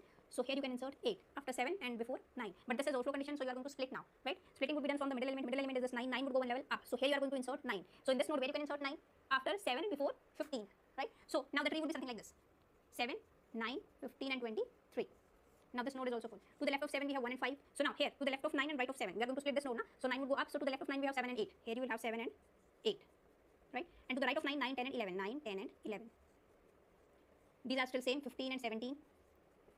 And to the right of 23 we have 23, 35 and 39. So now next is 40. Where to insert this 40? Here you can insert after 39, right? Next is 25. 25 is greater than 23, greater than all these 23. So go to this link. Now 25 is greater than 23 but less than 35. So here you can insert 25. But this is overflow condition. Again splitting would be done. Middle element is 35. 35 would go one level up here. But we cannot insert 35 here because this node is full. Now repeat the same step of splitting. Now here also you will do splitting. So middle element from this is 15. 15 would go one level up. Fine. So I'm going to do this splitting first of all, right? After that we are going to split this node. So after this splitting, I'm going to update in this case only. 35 would go here. 35 would go here. 35 is greater than 23, so we will insert here only, right? To the left of 35 we have 23 and 25. 23 and 25. Right? And to the right of this one we will have 35, 39 and 40. To the right we will have 35, 39 and 40. But this is just the intermediate stage because we are going to split this node also. This is also full. This is also overflow condition. So middle element of this is 15. 15 would go one level up. So final the tree would be 15 would go one level up. To the left of 15 we have 7 and 9. 7 and 9. To the right of 15, what you should have? 15, 23 and 35. Right? So if you will write here 15, 23 and 35, 15 is here also, and 15 is also in the leaf node, right? So leaf node data should be present in leaf node, that is fine. But these are internal nodes. Now this is also internal node, this is also internal node. So no need to repeat the data in internal nodes because here only the indexes are there. So what's the point to repeat the data in the indexes? Only one index is enough to reach till the data. So here you will not write 15. This you have to take care. Fine. So to the left of 7 we have 1 and 5. This one we have 7 and 8. To the right of 9 we will have 9, 10 and 11. Now see. To the right of 15 we have 15 and 17, right? So to the right of 15 we will have 15 and 17, but this will be to the left of this 23. 15 and 17. And after 23 you will have 23, 25. And after 35 you will have 35, 39, 40. 35, 39 and 40. So you can draw this tree something like this. Just make this as a node having space of 4.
less memory. So why are we talking about bitmap indexes? The question is, are bitmap indexes are much efficient so that we can totally stop using B plus tree or avial tree? The answer is not really straightforward. There are no data structure which are like silver bullet where you can use one data structure for all different purposes. Even it goes the same for the database indexing as well. There are cases where B plus tree and avial tree performs much better when we are indexing the database, but there are situations where bitmap indexing will outperform B plus tree and B tree. So let's understand these concepts by taking an example of product database. Suppose I have a product database which has ID, name, category, stock, and status. If you closely look at this data, there is somewhat pattern over here. So the pattern is, in case of name column, the data here is not duplicated at all. So usually the names in any kind of products, or even in case of username where it is combination of first name and last name, most likely the data in that particular column is not really repeated. But in case of category, if you see, the data is repeated but not too many times. But in case of stock and status, if you see, the data is very limited to very few number of kind of data. So in this case, the only possible kind of data is true or false. In this case, the only possible kind of data is approved, pending, or rejected. But in this case, the category could be in thousands of number. But in this case of the name, it will be usually equal to the total number of products which we have in our product table. In case of Amazon or Flipkart or any of the e-commerce, it will be usually equal to the total number of products which they have in the inventory, which will be like in terms of millions, right? So there is a word called as cardinality. What is cardinality is, basically it tells you how unique the data is. So to take an example, the cardinality in this particular array is, okay, so the data is 1, 1, 2, 2, 3, 4. In this case, the cardinality is 4. So what is cardinality is, basically it tells you how unique the data is. So to take an example, the cardinality in this particular array is, basically it tells you how unique the data is. So to take an example, the cardinality in this particular array is, okay, so the data is 1, 1, 2, 2, 3, 4. In this case, the cardinality is 4. So how do we compute this is, it's basically the total number of elements which are unique in this particular given data set. So in this case, the unique items are 1, 2, 3, and 4. The 1 and 2 are repeated, but we only consider the unique, basically we use a set of the whole data, and the count of that is basically the cardinality. Why do we need cardinality is, when we understand the cardinality of the data, we can decide what kind of indexing we can use. So in this case, the cardinality is very high because the names can never be repeated, even if it is repeated, but most likely it will be that the unique items are almost equal to the total number of the products which you have in this particular table. But in case of category, the cardinality will not be equal to the total number of records because there could be hundreds of products which are belonging to a same category. In this case, these two products belongs to the same category, like shoe. These three basically belongs to books, and this one belongs to toys. So if you look at this cardinality over here, it is actually 3. So in this case, it was 6, which is equivalent to the total number of items we have. In this case of ID as well, all the IDs are unique, so we have cardinality of 6. So in this case, we have cardinality of true because the only data which we can have in this column is either true or false, so it can be only 2. In this case, we can have the cardinality of 3. The simple idea of using bitmap indexing is, wherever there is high cardinality, it's not really advised to use bitmap. Wherever there is low cardinality, it is always good to use bitmap indexing. There are so many databases or products which actually uses bitmaps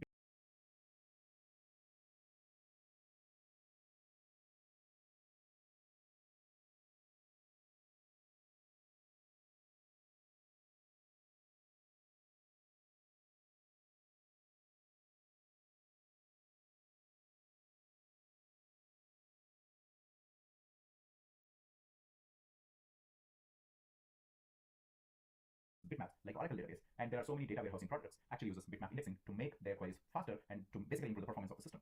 So in this case, which are the columns we can actually use what kind of indexing? So this is the kind of column. So in case of ID, we should be going for B plus tree. So here we should be going for B plus tree, and here we can say the cardinality, when you consider too much of data, the cardinality will not be very less. So it will not be in single digit. It will be definitely in thousands, right? It is okay to use B plus tree, or the bitmap indexing also performs really well even in case of these kind of data. But it's okay. We can use either B plus tree or bitmap indexing here. So in this case, it is definitely worth it to use bitmap indexing, and in this case as well, because the cardinality is very low. So the next question is, what are the factors which actually makes B plus trees are not really good for the data which has very less cardinality? The problem is B plus tree actually builds a big tree, right? In that tree, it doesn't really matter what kind of data we have or what kind of cardinality we have in that particular column. It's still going to build a big tree whenever we index this specific column. So that is kind of waste of memory. It actually consumes a hell lot of memory to build this particular index using B plus tree. But if you use bitmap indexing, we are going to consume very fraction amount of memory which B plus tree uses. And also in case of performance, it actually performs the same way like how B plus tree or B tree performs. So why wasting memory? Why don't we just simply use bitmap indexing in case of the columns which has less cardinality? A lot of databases which we actually use has the capability to use bitmap indexing. It's just that we don't really use it. Say for example, Postgres also has the support for bitmap indexing. Oracle has the support for bitmap indexing. So let's understand how to build bitmap indexes for one of the column in this particular table. So let's take this particular column and see how to build bitmap indexing. So we need 3 different bitmaps to create a bitmap indexing for this particular column. So the number of bitmaps we need for any particular column will be equal to the cardinality. So in this case, the cardinality is 3 because if we get the set on this data, we get approved, pending, and rejected. Basically it's 3. So we need 3 different bitmaps to create index for this. So one bitmap basically for approved, and one for pending, and one for rejected. So now let's create bitmap for each different data for this particular column. So bitmap we initialize it to 0 like this. So each bitmap in the respective positions are basically responsible to hold the data to the respective ID written over here. So basically this bit is responsible for first row, and the second bit for second row, and the third bit for third row, and so goes on now. And similarly for pending as well, we need a bitmap which is set to 0, which is something like this. Okay, eventually we'll have all zeros. Now we need to set these bitmaps based on the data which we have. So in the first bit, the status is approved. That means that the approved, the first bit which is responsible for the first row with ID 1 will be set to 1. Okay, the second bit is approved, so let's set it to 1. Third bit is pending, so this is not really responsible. Let's let it be 0. Fourth bit is approved, we need to set it to 1. And the fifth ID, it is rejected, so fifth bit will stay 0. Sixth row it is rejected, so let's take 0. So now let's look for pending. The first row is not pending, so we don't need to update over here. The second row is approved, we don't need to update over here. The third row is pending, we'll need to update this bit. And the fourth row, approved, no need to do anything. Fifth row, rejected. Sixth row, rejected, we don't need to do anything. So pending is done. Rejected one, how do we update? Is first row, approved, no need to do anything. Second row, approved, no need to do anything. Third row, pending, no. Fourth, no. Fifth one is rejected and sixth one is rejected. So we need to update respective bits by 1. So these both will become 1 and 1. So this is basically a bitmap index for column status. So now how this particular data helps when we query for any given data. Let's understand how queries work. Suppose if I want to find all the rows which has status approved, what do I have to do? All I have to do is go through the approved bitmap and then search for all the bits which has the bit value 1. So those are the rows which has the status approved. In this case, the bit with the first bit is set to 1. In that case, the first row will be approved. The second bit is set to 1. That means that the second row is approved. In this case, third bit is set to 0. That means that we know that third bit is still is not approved. Basically, we don't need to know what it is, but we know that it is not approved. Similarly, fourth is approved, fifth is not approved, not approved. So if I want to just find all the rows which are approved, all I have to do is just go through this, get all the IDs which has approved. So those are the rows in this particular table we need to return in for that query to get the answer. So in this case, the first row and the second row and fourth row is the other columns which are status approved. So that's all. Let's take a little bit complex query. Let's take one more query example. Suppose if I want to find all the rows in this table which has status set to either approved or pending, what I have to do is I will have to use OR operation, because in the query also we are writing something like either approved or pending, or the query could be like status in approved comma pending. That means that basically we're doing OR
operation. In this case as well, we just need to do bitwise OR operation. In that case, we'll have to look at two different bitmaps, that is approved and pending, do the OR operation on different bits, and you'll basically get the output. OR of this and this, I'm not going to write it here. OR of this and this is 1. That means that the bit, the row with the ID 1 has is meeting that specific condition. This one is meeting, this one is meeting, and this one is meeting. Basically, the output will actually have ID 1, 2, 3, and 4. Fifth and sixth OR is 0, so we basically doesn't have. That means that the answer for that particular query is 1, 2, 3, 4. So that's actually reflecting over here. Okay. Now, if I want to do a complex query which span across multiple columns, suppose if I have bitmap index computed for stock as well, obviously I would have had a bitmap for those as well over here. And if the queries are something like if the stock is true and status is set to approved, find all the rows in the table. How do I have to find this? Basically, you do AND operation on all of that, and then the output actually gives the answer for that query. And once you know the IDs, how do I have to find this?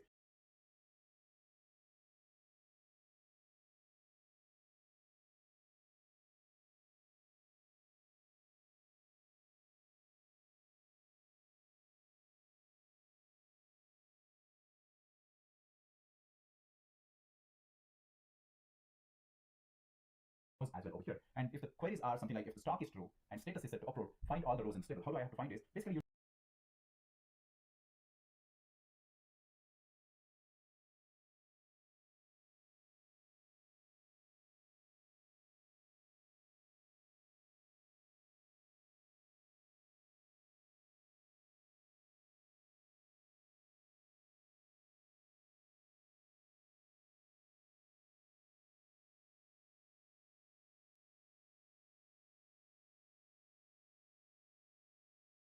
do AND operation on all of that, and then the output actually gives the answer for that query. And once you know the IDs, if you have an index built for this using tree or B plus tree, it is very faster to find those respective rows. As I told, just by using bitmap indexing, we can't really get all the output of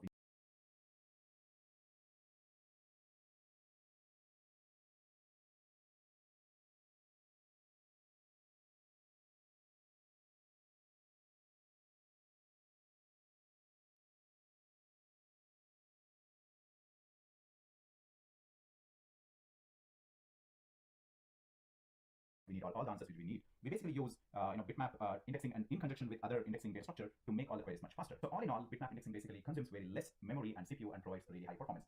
Just by using bitmap, we can't really achieve a lot. We in the real-time scenarios, we basically use bitmap indexing and also B tree or B plus tree in conjunction to get better performances. I hope you learned something. I definitely learned something by reading about bitmaps. If you like this video, please like, share, and subscribe to this channel. Thanks a lot.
Like forest back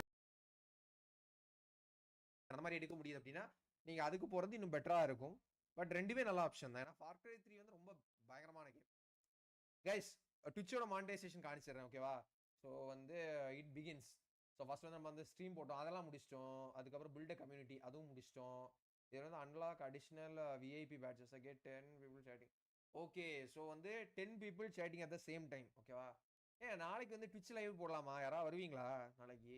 Twitch live போடலாமான்னு இருக்கேன். So 10 பேர் வந்து at the same டைம்ல வந்து chat பண்ணீங்கன்னா போதுமாமே build community நம்ம complete ஆகிடும். So part affiliate வந்து நம்ம வந்து 25 hours வந்து ஸ்ட்ரீம் பண்ணணும், 12 நாள் ஸ்ட்ரீம் பண்ணணும். ஆவரேஜா வந்து 75 வியூவர்ஸ் இருக்கணும். எப்பா, அது ரொம்ப கஷ்டமான ஒரு விஷயம் தான். தட் இஸ் ரொம்ப ஒரு கஷ்டமான விஷயம் தான். ஓகே, எனிவே நான் நம்ம க்ளோஸ் மெம்பர்ஸாக இருக்கக்கூடிய நம்ம பாய்ஸ் எல்லாரையும் கூப்பிடுறேன். இன்கேஸ் நீங்கள்லாம் வரீங்க அப்படின்னா வந்து கண்டிப்பாக வாங்க. அப்போ நம்ம இந்த வீக் வந்து நம்ம போடலாம். பட் லிட்டரலாக நான் இப்போ என்ன யோசிக்கிறேன் அப்படின்னா, ட்விட்சை வந்து தமிழ் கம்யூனிட்டியில் வந்து கொஞ்சம் பெரிய ஒரு இதாக ஆக்கலாமா அப்படின்னு சொல்லி யோசிக்கிறேன். கொஞ்சம் இப்போ யூடியூபர்ஸ் கூட கொலாப் பண்ணி அந்த மாதிரி ஒரு ஐடியாவில் இருக்கிறேன். மைண்டில் ஒரு நல்ல ஐடியா வந்திருக்குது. அட்லீஸ்ட் ஒரு பார்ட்னர் சர்வீஸாவது வைக்கலாமா ட்விட்சை அப்படின்னு. ஸோ பார்ப்போம்.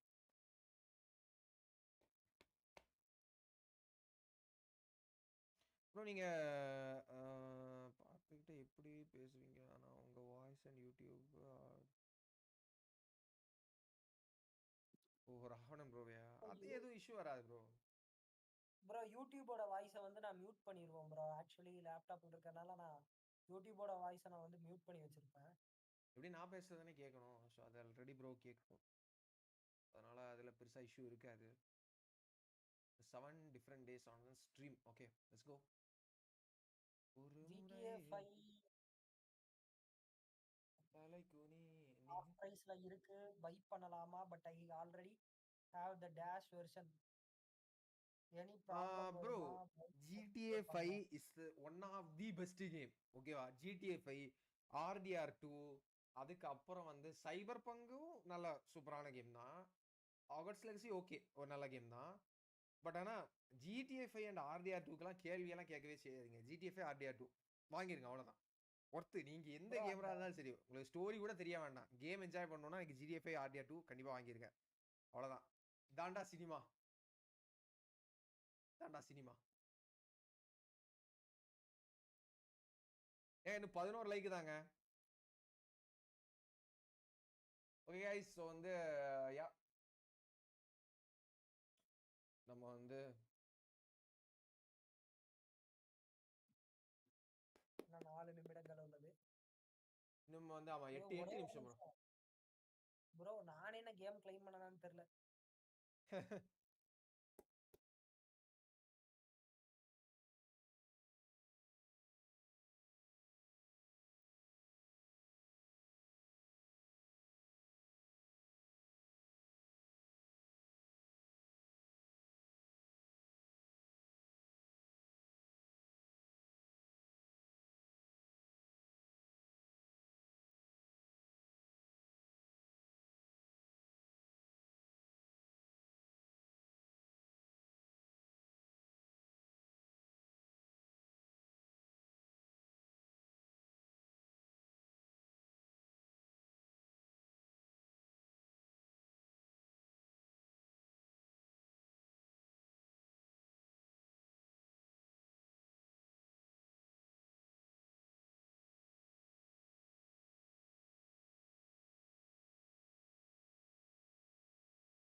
Hi bro.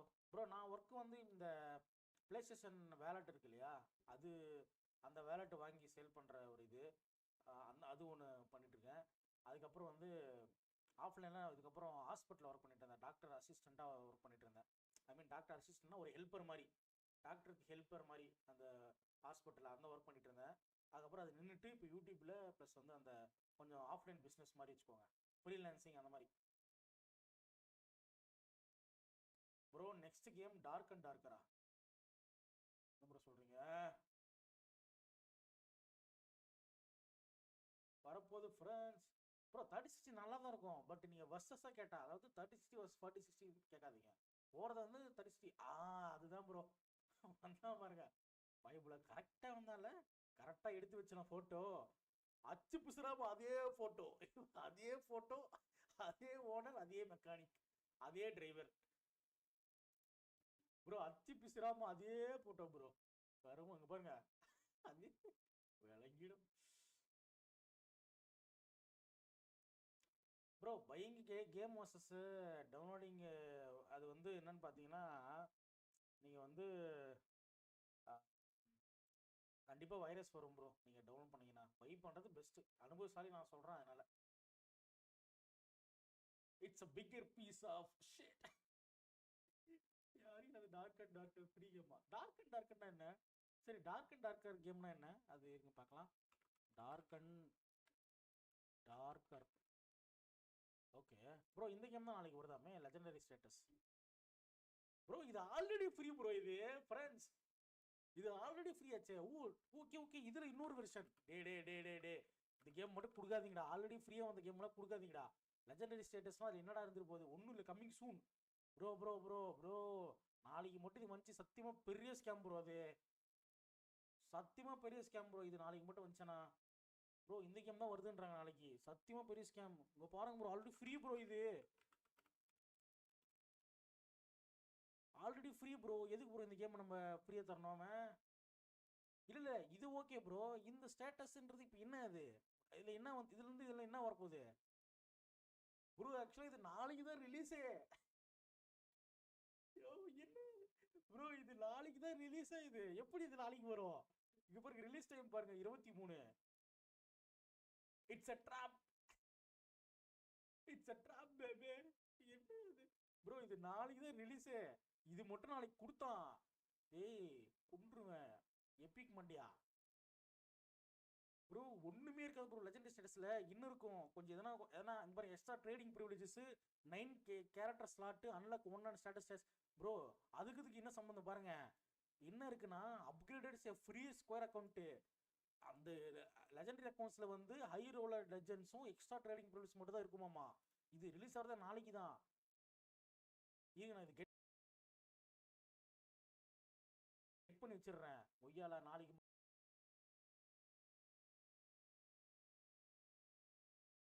மட்டும் இது ஃப்ரீயா வரட்டும் ப்ரோ. கொண்டுருவோம் ப்ரோ அவனை. என்ன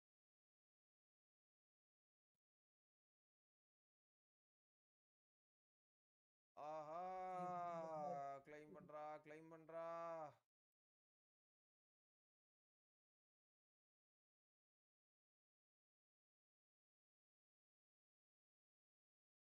கிளைம் பண்ணிட்டேன். இன் லைப்ரரி எனக்கு வந்துடுச்சு. கிளைம் காரோ, கிளைம் பண்ணியாச்சு. ஸோ நம்ம ப்ரோ வந்து ட்ரையம்பு கேமர் ப்ரோ இருக்காரு. Tech Tamil bro. ஏங்க வேற யாரோ பிஎஸ்ல இருந்தீங்க, பிளே ஸ்டேஷன்ல. பட் ஆனால் பிளே ஸ்டேஷன்ல கனெக்ட் ஆகிட்டு என்ன ட்ராக் பண்ணும்போது அதில் கரெக்டாக வரல, அதனால.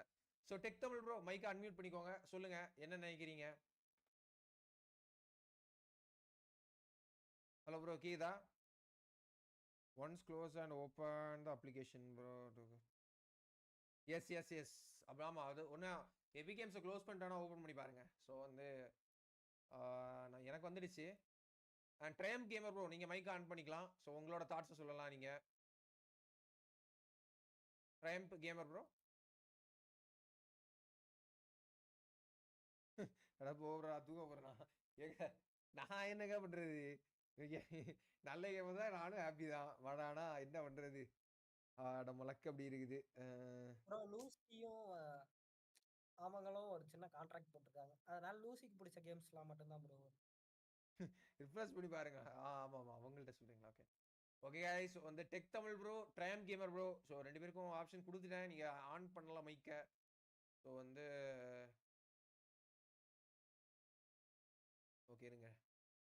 டெக் தமிழ் ப்ரோ கேக்குதா? ஹலோ. ஸோ வந்து ப்ரோவோட மைக் இஷ்யூன்னு நினைக்கிறேன். பட் இனிமே गाइस யா. ஸோ வந்து இன்னைக்கான கேம் வந்து அவ்வளோதாங்க. 6th கேம் என்ன? 6th கேம் வந்து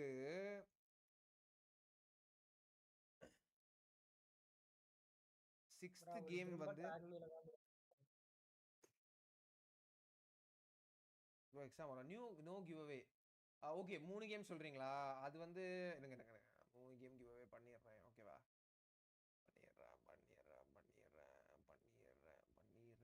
பண்ணிடுறேன். ஓகே. ஸோ வந்து கிவ்அவே வந்து பார்த்தீங்க அப்படின்னா இன்னைக்குள்ள கிவ்அவே வந்து பார்த்தீங்கன்னா உங்களுக்கு ஸ்பின் வீல். ஓகேவா? 3 கேம்ஸ் உங்களுக்கு அவைலபிளாக தான் இருக்கும். ஆனால் 3 கேம்ஸ் வந்து பார்த்தீங்க அப்படின்னா தும்சக் அப்படின்னு சொல்லிட்டு உங்களுக்கு இருக்கும். ஸோ அதனால எங்க இருக்குது?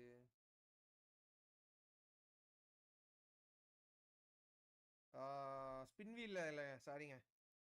நம்ம லைவ்ல தான் போடுவேன். நீங்க வந்து ரெடின்னு கமெண்ட் போடணும். ஓகேவா? நீங்க ரெடின்னு கமெண்ட் போடும்போது லைவில் வந்து உங்களுக்கு வந்து போடப்படும். இரும்பிலே ஒரு இருதயம் முளைக்குதோ, முதல் முறை காதல் அழைக்குதோ.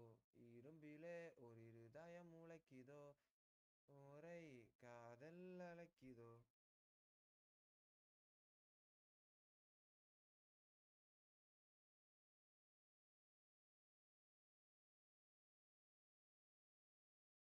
காதல் அழைக்குதோ. எங்க கைஸ் இருங்க, உங்களுக்கு தான் வந்து கேம் வந்து தேடிட்டு இருக்கிறேன். ஸோ 3 கேம் கிவ்அவே இருக்குது. Hashtag ready, hashtag ready for கிவ்அவேன்னு போடுங்க. ஹேஷ்டாக் ரெடி ஃபார் கிவ்அவே அப்படின்னு சொல்லிட்டு போடுங்க. ஓகேவா? So hashtag ready for giveaway, hashtag ready for giveaway. Come on guys. GOG தான் நீங்க ரெடீம் பண்ணணும். ஜிஓஜி தான் நீங்க ரெடீம் பண்ணணும்.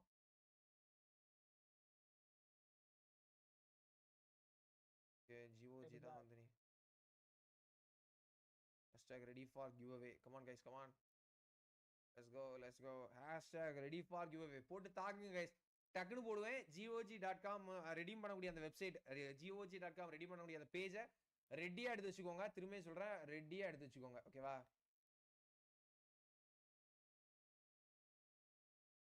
ஃபர்ஸ்ட் வந்து பார்த்தீங்க அப்படின்னா நானும் செக் பண்ணிக்கிறேன் இந்த கோடெலாம் ஒர்க் ஆகுதா. எஸ் ஓகே, ஒன்று ஒர்க் ஆகுது. சூப்பர்.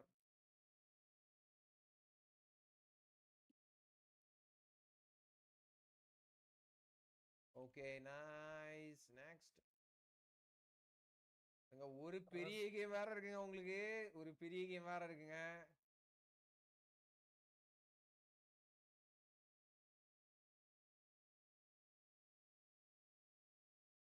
ஓகே ரெடியா?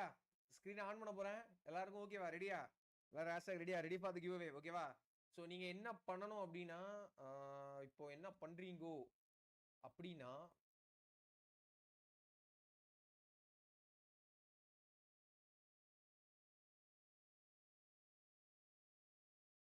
ஓகே எங்க இருக்கு? ஓகே கைஸ், ஸோ வந்து நீங்கள் இப்போ என்ன பண்ண போறீங்க அப்படின்னா நான் இப்போ காணிக்க போகிறேன். இதான் வந்து பேஜ். ஸோ இந்த பேஜை உங்கள் ஃபோனாக இருந்தாலும் சரி, லேப்டாப்பாக இருந்தாலும் சரி, எல்லாத்துலேயும் ரெடியாக வச்சுக்கோங்க. ஓகேவா? உங்கள் ஃபோனாக இருந்தாலும் சரி, லேப்டாப்பாக இருந்தாலும் சரி, எல்லாத்துலேயும் ரெடியாக வச்சுக்கோங்க. தான் வந்து உங்களுக்கு ஒரு ட்விஸ்ட்டு. ஓகேவா? ஸோ ஓகேவா ஓகேவா ஓகேவா ஓகேவா ஓகேவா ஓகேவா ஓகேவா இப்போ பாருங்க, ரெடியா வச்சுக்கோங்க கைஸ். Last 3 game. ஓகேவா? 3 கேம் வந்து கிவ் அவேல இருக்கும். ரெடியா வச்சுக்கோங்க. ஆனா இந்த கிவ் அவே மட்டும் கொஞ்சம் தில்லுமுள்ளான ஒரு ட்விஸ்டான ஒரு கிவ் அவேயா இருக்கும். ஓகேவா? லாஸ்டா ரெடியா வச்சுக்கோங்க. டடான் டடான் டடான் டடான் டடான் டடான் டடான் டடான் டடான் டடான். உங்களுக்கு என்ன சொல்றது?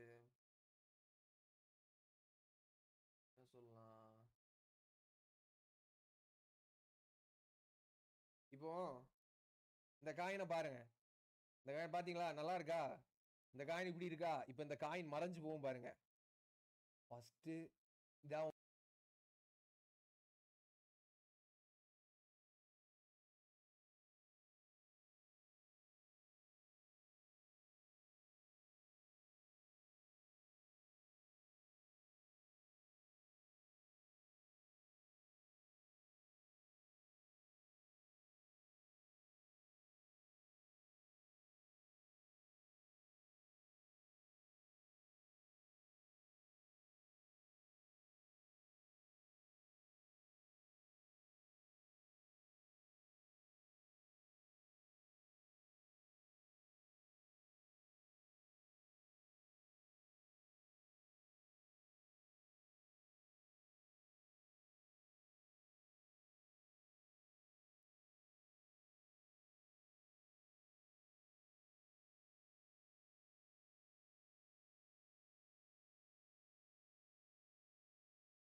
Here's an overdue edition.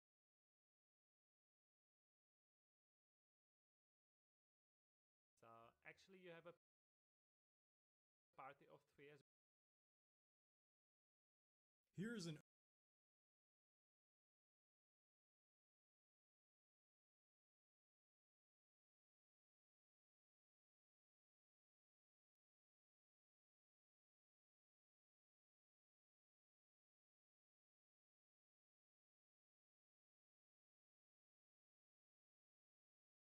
Here's an overdue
it's mine.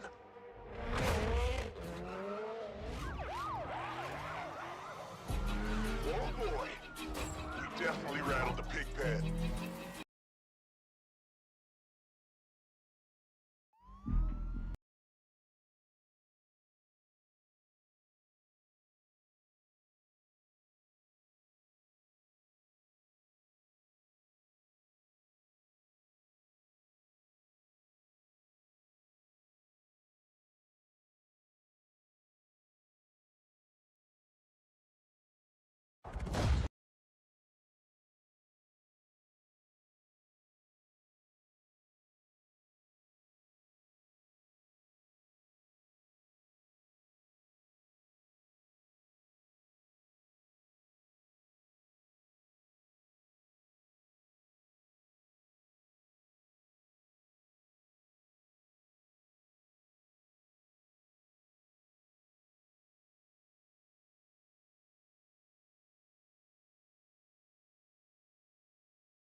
video we are going to study about indexing in dbms.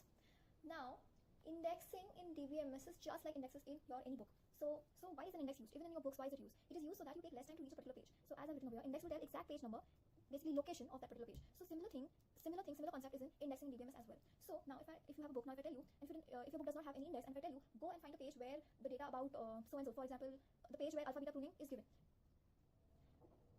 go and find that particular page where alpha beta pruning is written, or the information about it is written. So, and there is no index. What will you do? You will check each and every page one by one, and that is very time consuming. It will take a lot of time to find that particular page. But if you have an index in your book, what you can do is you can check the index and you will know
at what page number that particular topic is there. So you will already know.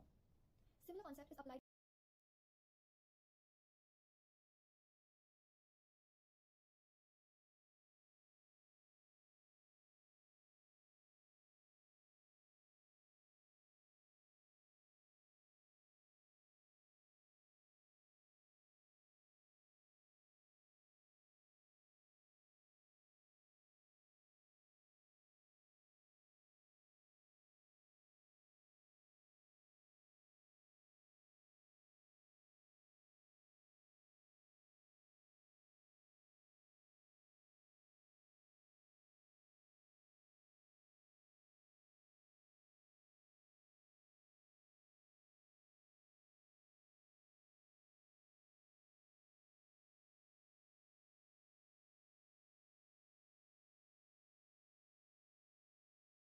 in indexing and DBMs as well. Indexing is used to optimize the performance of DB by minimizing the number of disk accesses required when a query is processed.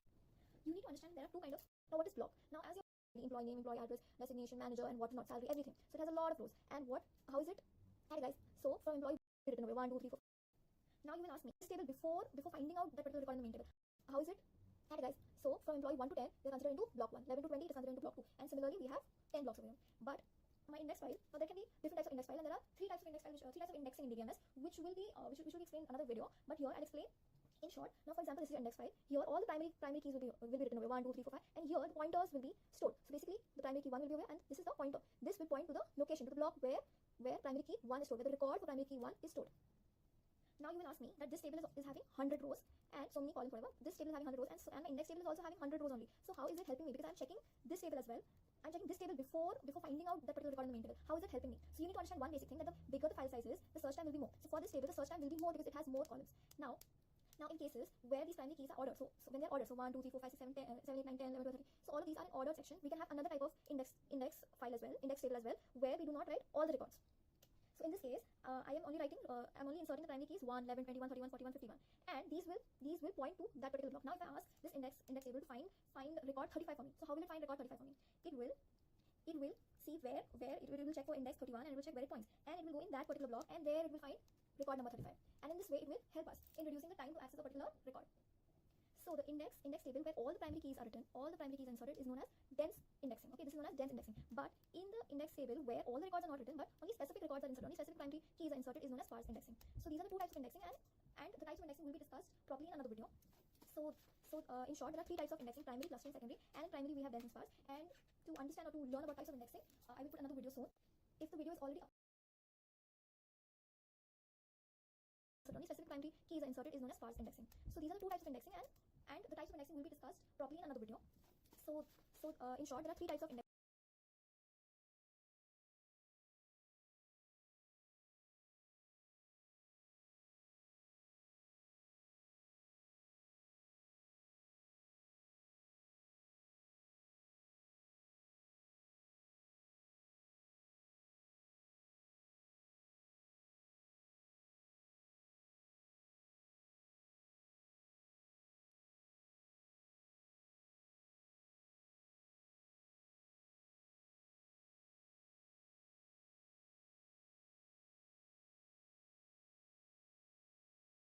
Indexing primary, clustering, secondary, and in primary we have dense and sparse. And to understand or to learn about types of indexing, I will put another video soon. If the video is already uploaded when you're watching it, you will find the link in the description box. So please do check out the description box for the link of this video. So thank you for watching this video.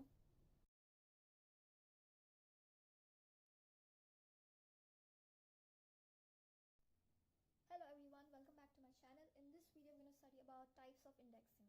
Now, I have already made a video on indexing in DBMS. If you have not checked it out already, I would suggest you watch that video before watching this video to understand types of indexing better. So, but in short, why is indexing used? Indexing is used to optimize the performance of DB by minimizing the number of disks accesses, same as the number of entries in the main table, as a primary is pointing to that particular block. So this is why indexing is used. Indexing is used to reduce time to access a particular record. Now these are types of indexing: primary, clustering, secondary. Let's understand first the primary. Primary is basically when you have primary keys in your table. Now this is your main table. Now dense. In primary we have two types, dense and sparse. Dense is basically the number of entries in index table is same as the number of entries in main table. As I already said, there are two types of tables considered. One is your index table, another is your main table. Now if your main table has 3 rows, obviously when you have 3 rows, you actually won't have an index table for it. But index table actually used when you have huge tables. But just for example, there are suppose that if there are 3 rows in your main table, your index table will also have three rows. Okay, and it has many records, but your index table will have only two columns, roll number and pointer. And this table will have quite many columns. Now in case of sparse, we do not have same number of same number of rows in your index table. Okay, not index table does not have same number of rows.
Same number of rows as the main table. Okay, now your main table will be divided into blocks, block 1, block 2. So 1 to 10, the rows from 1 to 10 will be considered into block 1, from 11 to 20 will be considered into block 2, and similarly all of this. And here in your index table, only the first row from the particular block will be considered. So 1, 11, 21, 31. Now if I ask my index table to give me the record number 15, how will it find? So it will, now it wants 15. Now we know that 15 will be between 11 and 21. And in this case, the main table is ordered. Now what does order mean? 1, 2, 3, 4, 5, 6, 7. All of these will be in order in proper order. It's not like 10 will be above 5 or something like that. They are in proper order. So when I ask my index table to find row number 15, it will know that it is between 11 and 21. So it will go inside. It will check the pointer for this row, and it will check in this block, and it will return me value for 15, for primary key 15. When do we use dense indexing? When our main table is not ordered, when main table is unordered. So because as I already said, sparse will only work when it is in order, is in proper order. If your 10 will be above 5 or 10 will be above 20, this method cannot work, and hence every particular row in main table should be in the index table in case of dense, because it is unordered. I hope that is clear. Now this is the second type, which is clustering. Now in clustering, it is in case of non-unique key. Now what does that mean? Non-unique key, as in we do not have one primary key. So such as your table has a department ID. Your table has department ID which can be same for many students. So in that case, our index table will only have department IDs, okay, which can be same for different students. So every department ID will have one particular pointer, which will point to one block, which has all the rows of this particular department. Okay, and these are considered as clusters. So you need to understand that clustering is in case of non-unique key. So why non-unique? As I already said, the students, as many students can have one particular department ID. So this is where clustering is used. Third type is secondary. As many students can have one particular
department ID. So this is where clustering is used. Third type is secondary. Now this is the two-level indexing. This is basically two-level indexing. So this is my primary level indexing. So over here I have segregated my index table like this: 1, 101, 201, 301, 401. Now this will point to another index table. This will not point to main table, but this will point to another index table, and this index table will again be will have categorization. This index table will have another categorization like 1, 11, 21, 91, and then this one will point to data blocks. So over here we have our records 1, 2, 3, 4, 5, 6, 7, 9. This is our main table. These are our data blocks. Okay, so here we have two index tables. So here we have two level indexing. So this is primary level indexing. Your index table will be in a RAM. Okay, and this secondary level index. This is the second level index table, and this will be in hard disk. And these are our data blocks. So I hope this is clear. If you like the video, please subscribe to the channel. Thank you.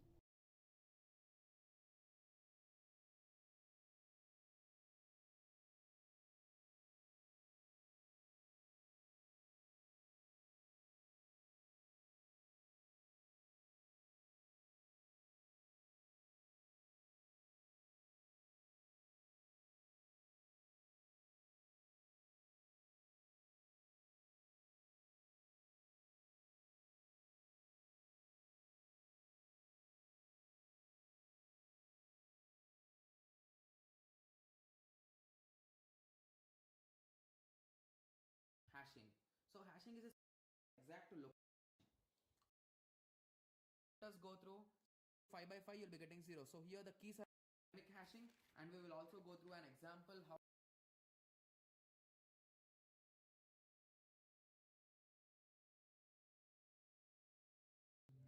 So நம்ம today we are going to see about என்ன கான்செப்ட்னா hashing கான்செப்ட்னா என்னென்னு பார்க்க போகிறோம்.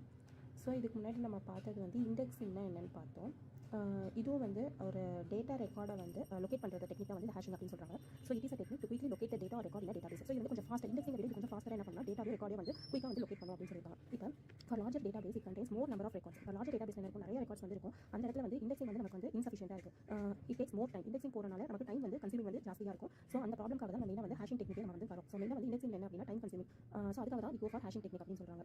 இந்த hashing technique வந்து என்ன பண்ணுது அப்படின்னா, hashing technique utilises hash table to store the data record. So இது என்ன பண்ணும் அப்படின்னா, ஒரு டேட்டா ரெக்கார்ட்ஸ் எல்லாத்தையும் எதில் ஸ்டோர் பண்ணி வச்சிருப்போம் அப்படின்னா ஹேஷ் டேபிள் அதில் தான் ஸ்டோர் பண்ணி வைப்போம். இந்த டேபிளில் ஹேஷ் ஃபங்க்ஷன் யூஸ் பண்ணி நம்ம என்ன பண்ணலாம், இந்த டேட்டா ரெக்கார்டை வந்து லொக்கேட் பண்ணலாம் அப்படின்னு சொல்லியிருக்காங்க.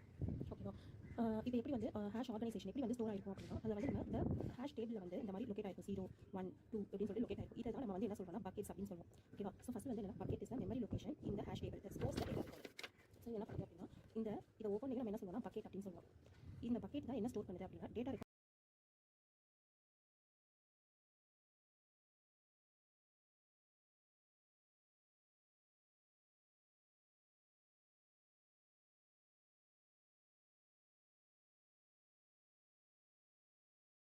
வந்து ஆக்சுவல் டேட்டா எங்கே இருக்கும், அது வந்து பக்கெட்டில் நம்ம ஸ்டோர் பண்ணி வைப்போம் அப்படின்னு சொல்லியிருக்காங்க. ஓகேவா? ஸோ இந்த bucket stores disk block. So இந்த பக்கெட்ல இருந்து ஒரு ரெக்கார்ட் நம்ம வந்து என்ன பண்ணலாம், ஸ்டோர் பண்ணி வைப்போம் அப்படின்னு சொல்லியிருக்காங்க.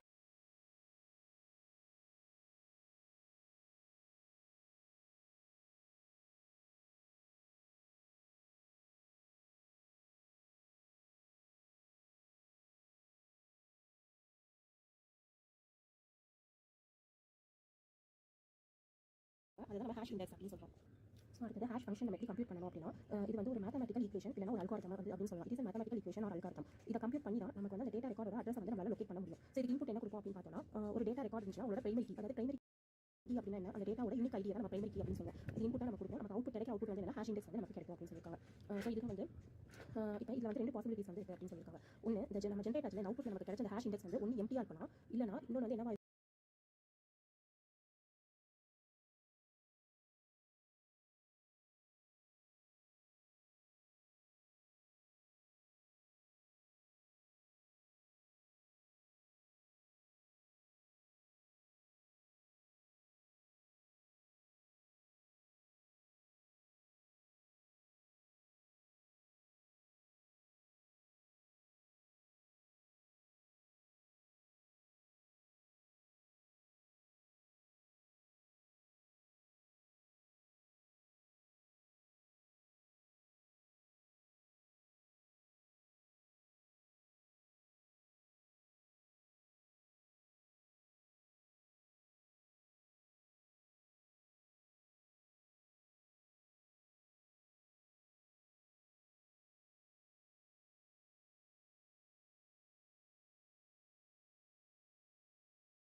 index அப்படின்னு சொல்லி இஸ் மேத்தமெட்டிக்கல் ஈக்குவேஷன். ஸோ அடுத்தது ஸோ இந்த பக்கெட்டில் வந்து ஒரு ரெக்கார்ட் நம்ம வந்து என்ன பண்ணலாம் ஸ்டோர் பண்ணி வைக்கும் அப்படின்னு சொல்லியிருக்காங்க. அதுதான் நம்ம ஹேஷ் இண்டெக்ஸ் அப்படின்னு சொல்கிறோம். ஸோ அடுத்தது ஹேஷ் ஃபங்க்ஷன் நம்ம எப்படி கம்ப்யூட் பண்ணணும் அப்படின்னா இது வந்து ஒரு மேத்தமெட்டிக்கல் ஈக்குவேஷன் இல்லைனா ஒரு அல்காரிதம் வந்து அப்படின்னு சொல்லலாம். இது மேத்தமெட்டிக்கல் ஈக்குவேஷன் ஒரு அல்காரிதம். இதை கம்ப்யூட் பண்ணி தான் நமக்கு வந்து அந்த டேட்டா ரெக்கார்டோட அட்ரஸ் வந்து நம்மளால லொகேட் பண்ண முடியும். ஸோ இதுக்கு இன்புட் என்ன கொடுப்போம் அப்படின்னு பார்த்தோம்னா ஒரு டேட்டா ரெக்கார்ட் இருந்துச்சுன்னா உங்களோட பிரைமரி கீ, அதாவது பிரைமரி கீ அப்படின்னா என்ன, அந்த டேட்டாவோட யூனிக் ஐடியா நம்ம பிரைமரி கீ அப்படின்னு சொல்லுவோம். இது இன்புட்டாக நம்ம கொடுப்போம். நமக்கு அவுட்புட் கிடைக்க அவுட்புட் வந்து என்ன ஹேஷ் இண்டெக்ஸ் வந்து நமக்கு கிடைக்கும் அப்படின்னு சொல்லியிருக்காங்க. ஸோ இதுக்கு வந்து இப்போ இதில் வந்து 2 பாசிபிலிட்டிஸ் வந்து இருக்குது அப்படின்னு சொல்லியிருக்காங்க. ஒன்று இந்த நம்ம ஜென்ரேட் ஆச்சு அவுட்புட் நமக்கு கிடைச்ச அந்த ஹேஷ் இண்டெக்ஸ் வந்து ஒன்று எம்டியாக இருக்கலாம், இல்லைனா இன்னொன்று வந்து என்னவா இருக்கும் அப்படின்னா ஆக்குபைடாக இருக்கும் அப்படின்னு சொல்றாங்க. ஸோ இப்போ எம்டியாக இருந்துச்சு அப்படின்னா நம்ம அந்த இடத்துல என்ன பண்ணலாம், டேட்டா வந்து ஸ்டோர் பண்ணி வைக்கலாம். இப்போ சப்போஸ் இந்த இடத்துல ஏற்கனவே ஆல்ரெடி ஒரு நியூ டேட்டா இருக்குது அப்படின்னா நம்மளால அந்த டேட்டா அதே லொகேஷனில் நம்ம ஸ்டோர் பண்ண முடியாது. அப்போ அந்த இடத்துல ஒரு கொலிஷன் வந்து ஆகுது அப்படின்னு சொல்லியிருக்காங்க. ஸோ அதுதான் இப்போ generated hash index is empty, so that address of the data record will be stored here. ஒன்று எம்டியாக இருந்துச்சுன்னா நம்ம ஸ்டோர் பண்ணலாம், இல்லை அப்படின்னா அந்த இடத்துல என்ன கொலிஷன் ரெசல்யூஷன் டெக்னிக் வந்து நம்ம அப்ளை பண்ணணும் அப்படின்னு சொல்லியிருக்காங்க. இதுதான் வந்து ஃபார் எக்ஸாம்பிள் இதுதான் வந்து ஒரு இது ஹேஷ் டேபிள் வந்து எப்படி இருக்கும் அப்படின்னு பார்க்கும். ஸோ ஒரு ரெக்கார்டோட பிரைமரி கீ வந்து நம்ம இங்கே கொடுத்தோம்னா ஹேஷ் ஃபங்க்ஷன் கம்ப்யூட் பண்ணி இது என்ன மேப் பண்ணுதுன்னா இந்த பக்கெட்ல இருக்க டேட்டா ரெக்கார்ட் எல்லாமே பக்கெட்ஸ் அப்படின்னு நம்ம சொல்லுவோம். இந்த ஒவ்வொரு பக்கெட்டும் எதை ஸ்டோர் பண்ணிருக்கோம், data records original data records வந்து ஸ்டோர் பண்ணி வச்சிருக்கோம். அதை வந்து நம்ம ஈஸியாக ஆக்சஸ் பண்ணிக்கலாம், குயிக்காக வந்து ஆக்சஸ் பண்ணிக்கலாம். இப்போ ஒரு ஸ்டாட்டிக் ஹேஷிங் வந்து நம்ம போகிறோம். இப்போ ஸ்டாட்டிக் இதில் வந்து ஆக்சஸ் பண்ணிக்கலாம். இப்போ ஒரு ஸ்டாட்டிக் ஹேஷிங் வந்து நம்ம போகிறோம்.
பண்ணி இது எதை மேப் பண்ணுதுன்னா இந்த பக்கெட்ல இருக்க டேட்டா ரெக்கார்ட் எல்லாமே பக்கெட்ஸ் அப்படின்னு நம்ம சொல்லுவோம். இந்த ஒவ்வொரு பக்கெட்டும் எதை ஸ்டோர் பண்ணிருக்கோம், data records original data records வந்து ஸ்டோர் பண்ணி வச்சிருக்கோம். அதை வந்து நம்ம ஈஸியாக ஆக்சஸ் பண்ணிக்கலாம், குயிக்காக வந்து ஆக்சஸ் பண்ணிக்கலாம்.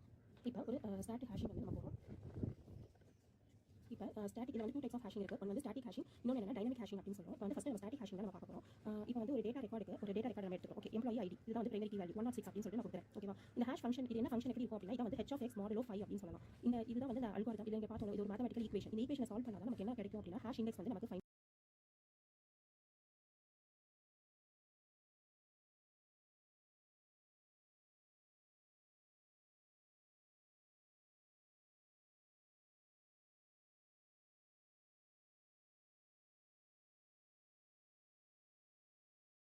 அவுட் பண்ண முடியும். இப்போ இதில் வந்து mod 5 தான் எடுத்துருக்காங்க. mod 5 நமக்கு இருக்கிற என்ட்ரிஸ் வந்து எவ்வளோ இருக்கலாம்னா 0லேருந்து 1 2 3 4 ரெக்கார்ட்ஸ் இவ்வளோ தான் இருக்க முடியும். ஸோ இது வந்து இதான் ஸ்டாட்டிக் ஹேஷிங். ஸ்டாட்டிக் ஹேஷிங்னா இந்த ஹேஷ் ஃபங்க்ஷன் வந்து என்ன ஆகுது, அதாவது இருக்கிற பக்கெட் இந்த நம்ம 0 1 2 3 4 இருக்கு இல்லையா, இந்த 5 பக்கெட்ஸ் தான் நம்மளால ஸ்டோர் பண்ண முடியும். இதுக்கு மேலே நம்மளால பக்கெட்ஸ் வந்து ஸ்டோர் பண்ண முடியாது அப்படின்னு சொல்லியிருக்காங்க. அதாவது இப்படி இருக்கும் 0 1 2 3 4 சொல்லிட்டு இந்த பக்கெட்ஸ் மட்டும் தான் நம்ம ஸ்டோர் பண்ண முடியும். இதான் ஸ்டாட்டிக் ஹேஷிங். ஸோ அதை வச்சு நம்ம பார்க்க போகிறோம்.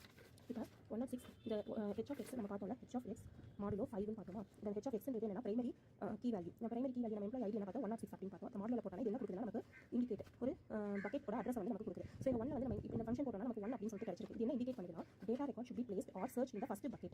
ஹேஷ் டேபிளில் ஃபர்ஸ்ட் பக்கெட்டில் போயிட்டு நம்ம டேட்டா என்ன பண்ணலாம், ஒன்று ப்ளேஸ் பண்ணலாம் இல்லைனா சர்ச் பண்ணலாம் அப்படின்னு சொல்லிட்டு கொடுத்துருக்கு. இப்போ ஃபார் எக்ஸாம்பிள் நிறைய இது இருக்குது, தட் இஸ் பிரைமரி கீ வந்து இருக்குங்க. ஒரு டேட்டாவோட பிரைமரி கீ எல்லாத்தையும் நான் ஸ்டோர் பண்ணி வச்சிருக்கேன். இதுதான் இன்புட்டாக கொடுக்க போகிறேன் ஹேஷ் ஃபங்க்ஷனுக்கு. ஸோ என்ன அல்காரிதம் என்ன ஈக்குவேஷன் போட்டோம் அப்படின்னா h(x modulo 5) அப்படின்னு போட்டோம். அது என்ன நமக்கு கொடுத்துச்சுன்னா ஃபர்ஸ்ட் பக்கெட் வந்து கொடுத்துருக்கு. அந்த ஃபர்ஸ்ட் பக்கெட்டில் என்ன ரெக்கார்ட் இருக்குது 106 அர்ஜுன் அவங்களோட சிட்டி என்ன கொடுத்துருக்கு மதுரை அப்படின்னு சொல்லிட்டு நமக்கு அந்த 106ஓட அந்த பிரைமரி கீயோட நமக்கு டேட்டா ரெக்கார்ட் வந்து நமக்கு இங்கே கிடைச்சிருக்கு. ஸோ இப்படி தான் வந்து நம்ம ஸ்டாட்டிக் ஹேஷிங்கை வந்து நம்ம போட போகிறோம் அப்படின்னு சொல்லிட்டு வந்து ஸ்டாட்டிக் ஹேஷிங் டெக்னிக். ஸோ ஒரு ஹேஷ் ஃபங்க்ஷனில் ஒரு பிரைமரி கீ இன்புட்டாக நான் கொடுக்குறேன் அப்படின்னா ஒரு மேத்தமெட்டிக்கல் ஃபங்க்ஷன் அது பெர்ஃபார்ம் பண்ணி நமக்கு என்ன கொடுக்குது அப்படின்னா அந்த அட்ரஸ் வந்து லொகேட் பண்ணுது. இந்த டேட்டா ரெக்கார்டோட அட்ரஸ் வந்து நமக்கு லொகேட் பண்ணுது. ஸோ இது அப்படின்னா ஒரு மேத்தமெட்டிக்கல் ஃபங்க்ஷன் அது பெர்ஃபார்ம் பண்ணி நமக்கு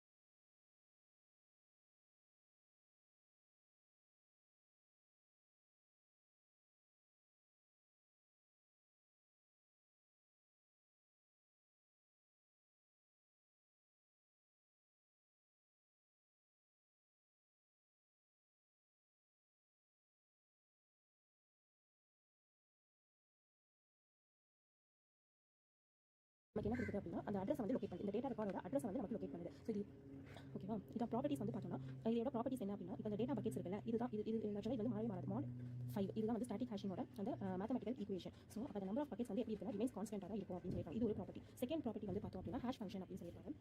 இது வந்து மாடுலோ ஹேஷ் ஃபங்க்ஷன் தான் நம்ம போடுறோம். இந்த மாடுலோ ஹேஷ் ஃபங்க்ஷன் போட்டால் தான் நம்மளால என்ன பண்ண முடியும் அப்படின்னா simple to map the data record. இந்த டேட்டா ரெக்கார்ட்ஸ் மேப் பண்ணுறது ரொம்ப சிம்பிள் அப்படின்னு சொல்லியிருக்காங்க. அடுத்தது எப்போ எஃபிஷியண்டாக இருக்கும் அப்படின்னா ஒரு டேட்டா சைஸை வந்து நமக்கு தெரிஞ்சால் மட்டும்தான் நமக்கு வந்து எஃபிஷியண்டாக இருக்கும். இல்லைனா இது வந்து இப்போ டேட்டா சைஸ் வந்து நமக்கு டைனமிக்காக வந்து மாறிட்டே இருந்துச்சு அப்படின்னா அப்போ இந்த ஸ்டாட்டிக் ஹேஷிங் வந்து நமக்கு அந்த இடத்துல ஒர்க் ஆகாது அப்படின்னு சொல்லியிருக்காங்க. ஸோ இந்த டேட்டா சைஸ் வந்து ஃப்ளக்சுவேட் ஆகிட்டே இருந்துச்சு அப்படின்னா நமக்கு ரெண்டு ப்ராப்ளம் வந்து அக்கறாகும். ஒன்று வந்து என்னன்னா பக்கெட்ஸ் கியூ அப்படின்ற ஒரு ப்ராப்ளமும், இன்னொன்று வந்து என்னன்னா இன்சஃபிஷியன்ட் பக்கெட் அப்படின்ற ரெண்டு ப்ராப்ளம் வந்து அக்கறாகும். இதை பற்றி என்னன்னு பார்ப்போம். ஸோ இந்த பக்கெட்ஸ் கியூ அப்படின்னு பார்த்தோம்னா இப்போ வந்து இந்த ரெண்டு ப்ராப்ளம் வந்து அக்கறாது இருக்கட்டும். என்னன்னு டீட்டெயிலாக சொல்றேன். ஸோ இந்த ப்ராப்ளம் நம்ம ஓவர் கம் பண்ணுறதுக்காக ரெண்டு மெத்தட் நம்ம போகிறோம். ஒன்று வந்து செயினிங், இன்னொன்று வந்து என்ன ஓப்பன் அட்ரஸிங் அப்படின்னு சொல்லிட்டு ரெண்டாவது வந்து போகிறோம். இந்த செயினிங் அப்படின்றது ஒன்று இந்த பக்கெட் இருந்துச்சு இல்லையா, இந்த பக்கெட்டில் வந்து என்ன இருக்கும், இந்த பக்கெட் நம்ம போட்டோம்ல 0 1 2 ரெண்டு ப்ராப்ளம் வந்து அக்கறாகும்.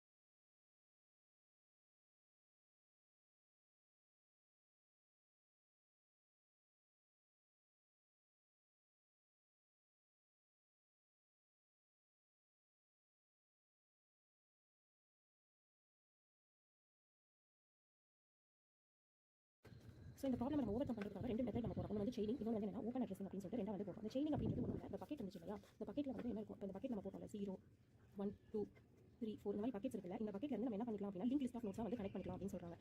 அடுத்தது இன்னொன்று என்ன பண்ணுறாங்க அப்படின்னா அதாவது பக்கெட்ஸ் கியூ வந்து அவாய்ட் பண்ணுறதுக்கு. ஏன் அப்படின்னா இப்போ வந்து சப்போஸ் இப்போ டேட்டா சைஸ் வந்து மாறிக்கிட்டே இருந்துச்சு அப்படின்னா நமக்கு ஒன்று வந்து டேட்டா என்ன இருக்கும் அப்படின்னா ஆல்ரெடி அந்த பக்கெட்டோட சைஸ் வந்து ஃபிக்ஸட் தான். அந்த ஸ்டாட்டிக் ஹேஷிங்ல பக்கெட்டோட சைஸ் வந்து ஃபிக்ஸட் தான். என்ன நமக்கு தெரிஞ்சிச்சு. அப்போ நமக்கு ஒன்று வந்து அந்த இருக்கிற அந்த அலோகேட் நமக்கு கிடைக்கிற அந்த மெமரி லொகேஷனில் வந்து ஆல்ரெடி ஒரு டேட்டா வந்து ஸ்டோர் ஆயிருக்கும். இல்லை அப்படின்னா இந்த டேட்டா வந்து ஸ்டோர் ஆயிருக்கும். இல்லைனா நமக்கு என்ன எம்டி ஸ்டோர் ஆகாமல் ஒன்று நமக்கு என்ன இருக்குன்னா எம்டி ஆயிருக்கும். இப்போ ஒரு டேட்டா விட மோர் தென் ஒன் டேட்டா ஆச்சுன்னா அந்த இடத்துல கொலிஷன் ஆகும், இன்னொரு எம்டி ஆகும். ஸோ இதெல்லாம் வந்து நம்ம என்ன சொல்றோம்னா செயினிங் யூஸ் பண்ணி நம்மளால இதை ஓவர் கம் பண்ண முடியும் அப்படின்னு சொல்றாங்க. இன்னொன்று வந்து என்ன ஓப்பன் அட்ரஸிங் அப்படி யூஸ் பண்ணி பண்ணலாம். ஓப்பன் அட்ரஸிங்கும் நம்ம அதுக்கு இன்னொரு பேர் என்னன்னா க்ளோஸ்ட் ஹேஷிங் அப்படின்னு சொல்றாங்க. க்ளோஸ்ட் ஹேஷிங் வந்து என்ன பண்ணலாம், எப்போ நெக்ஸ்ட் அந்த ஸ்லாட் வந்து எம்டி ஆகுமோ அதுக்கு வந்து வெயிட் பண்ணிட்டே இருக்கும். ஸோ இதெல்லாம் வந்து கொஞ்சம் என்னன்னா இதில் இருக்கிற ஒரு ட்ராபேக். மெயினாக இண்டெக்ஸிங்கும் ஹேஷிங்கும் என்ன டிஃபரன்ஸ் அப்படின்னு பார்த்தோம்னா இண்டெக்ஸிங் வந்து B+T ஸ்ட்ரக்சர்ஸ் நம்ம யூஸ் பண்ணுறதுனால நமக்கு டைமும் ஸ்பேஸும் வந்து ரொம்ப கன்சியூமிங்காக இருக்கும். ஸோ அதெல்லாம் ஓவர் கம் பண்ணுறதுக்கு இந்த ஹேஷிங் வந்து ப்ரொவைட் பண்ணுது. இது வந்து கான்ஸ்டன்ட் டைம் ஆக்சஸ் தான்.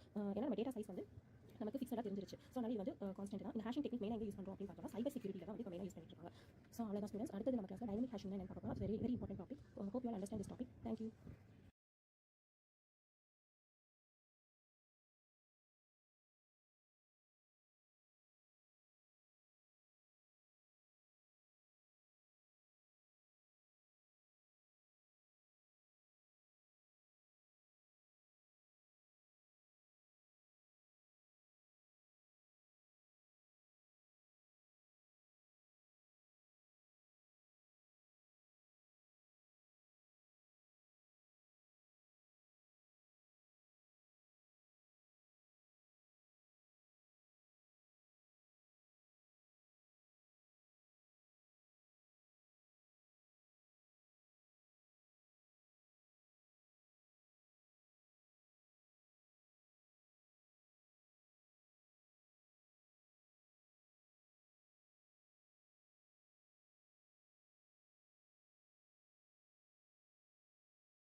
हेलो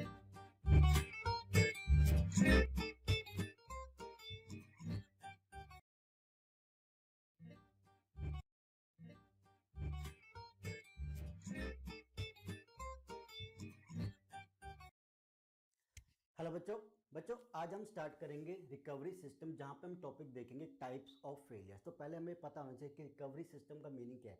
देखो, किसी फेलियर की वजह से, किसी एरर की वजह से हमारी ट्रांजैक्शन क्या हो, दोबारा से हमें स्टार्ट करनी पड़े, या हमारा सिस्टम ही खराब हो जाए, डेटाबेस में ही दिक्कत आ जाए, तो हम कैसे उस सिस्टम से रिकवर करेंगे, उन प्रॉब्लम से रिकवर करेंगे, वो सारी चीज़ें आती है रिकवरी सिस्टम के अंदर। ठीक है, तो यहाँ पे हम सबसे पहले देखेंगे टाइप्स ऑफ फेलियर्स। किन फेलियर्स की वजह से हमारे पास जो ट्रांजैक्शन फेल हो जाती है, कोई दिक्कत आ जाए, वो हम देखेंगे।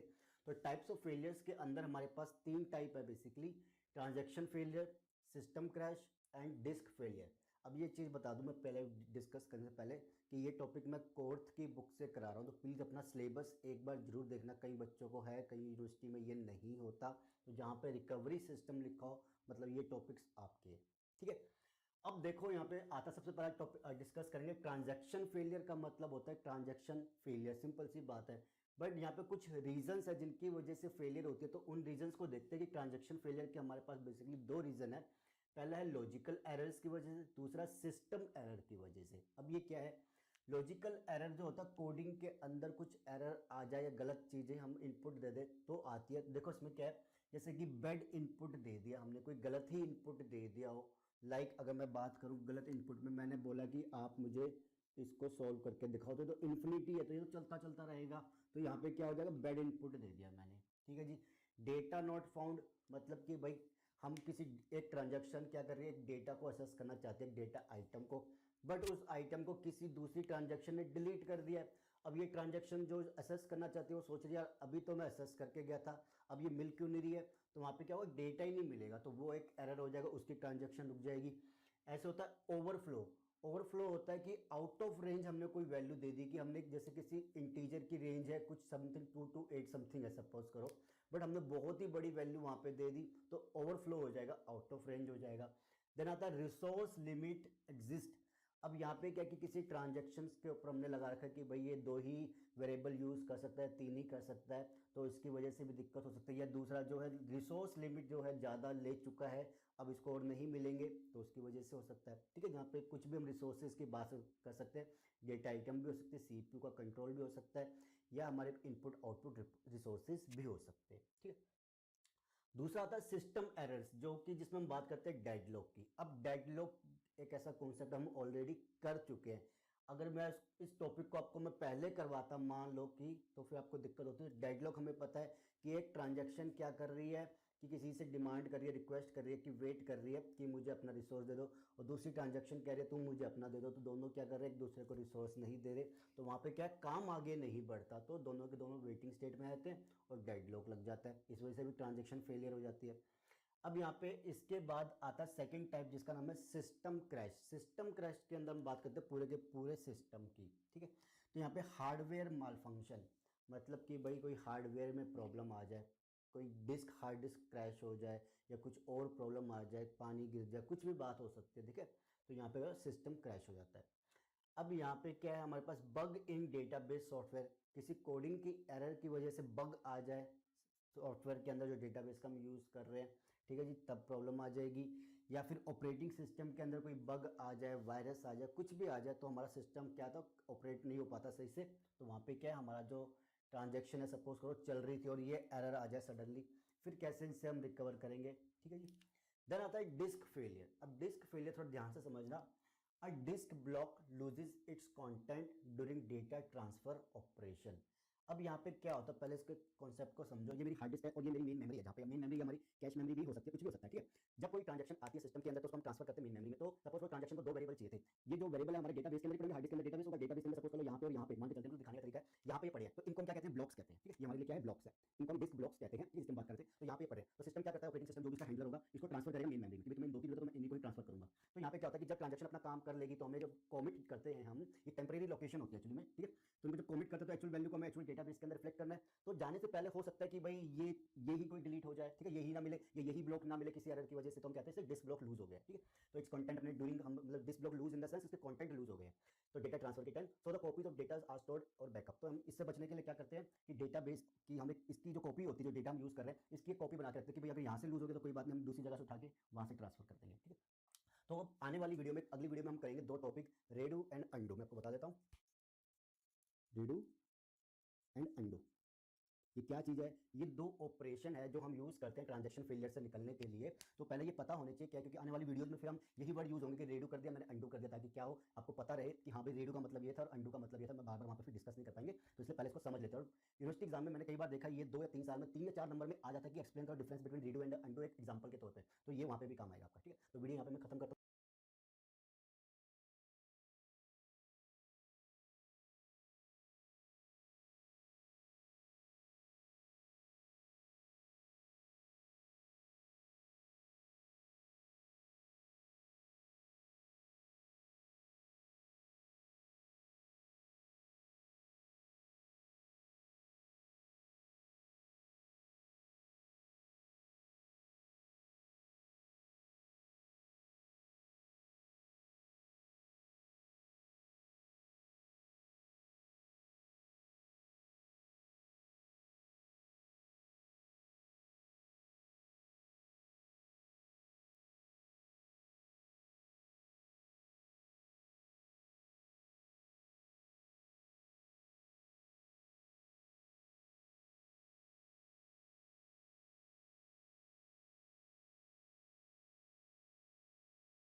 executable only if the commit operation is over. Next, coming to the backup techniques. So there are 3 different types of backup techniques in the recovery mechanism. So first one is a full database backup. So as and when required. See, and also to prevent the data loss. There are various types of recovery technique. So the first one is a rollback and undo recovery technique section. So in the event of failure, the system can use a checkpoint recovery technique.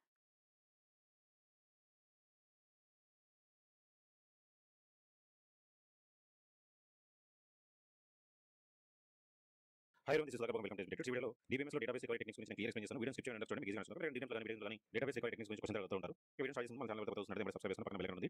అందులో అసలు అయితే మన place videos ముందు notification వస్తుంది. అలాగే videos తర్వాత complete చేయండి. Video share చేయండి. DBMS SQL సంబంధించిన కంప్లీట్ వీడియోస్ అన్ని మన యూట్యూబ్ ఛానల్ ఉన్నాయి. వీడియోస్ చూడండి. ఇక వీడియోకి వెళ్ళినట్లయితే database recovery techniques.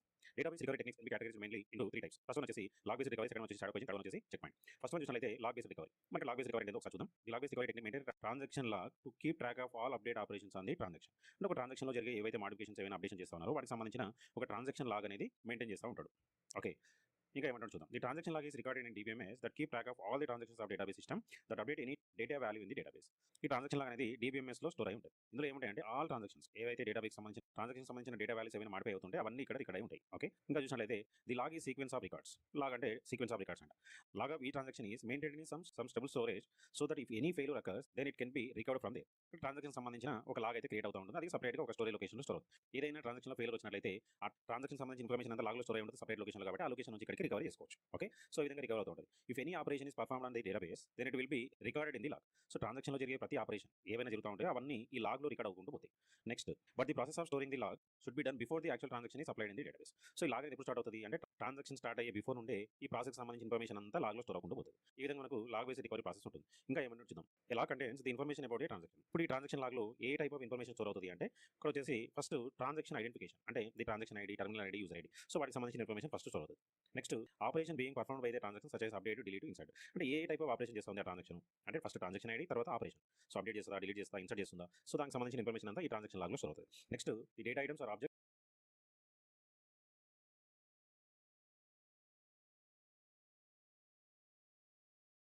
Shadow paging is based on making copies of the database. In this recovery scheme, the database is partitioned into fixed length blocks referred to as pages. ఈ shadow paging ఏంటంటే ఇక్కడ pages maintain చేస్తాం.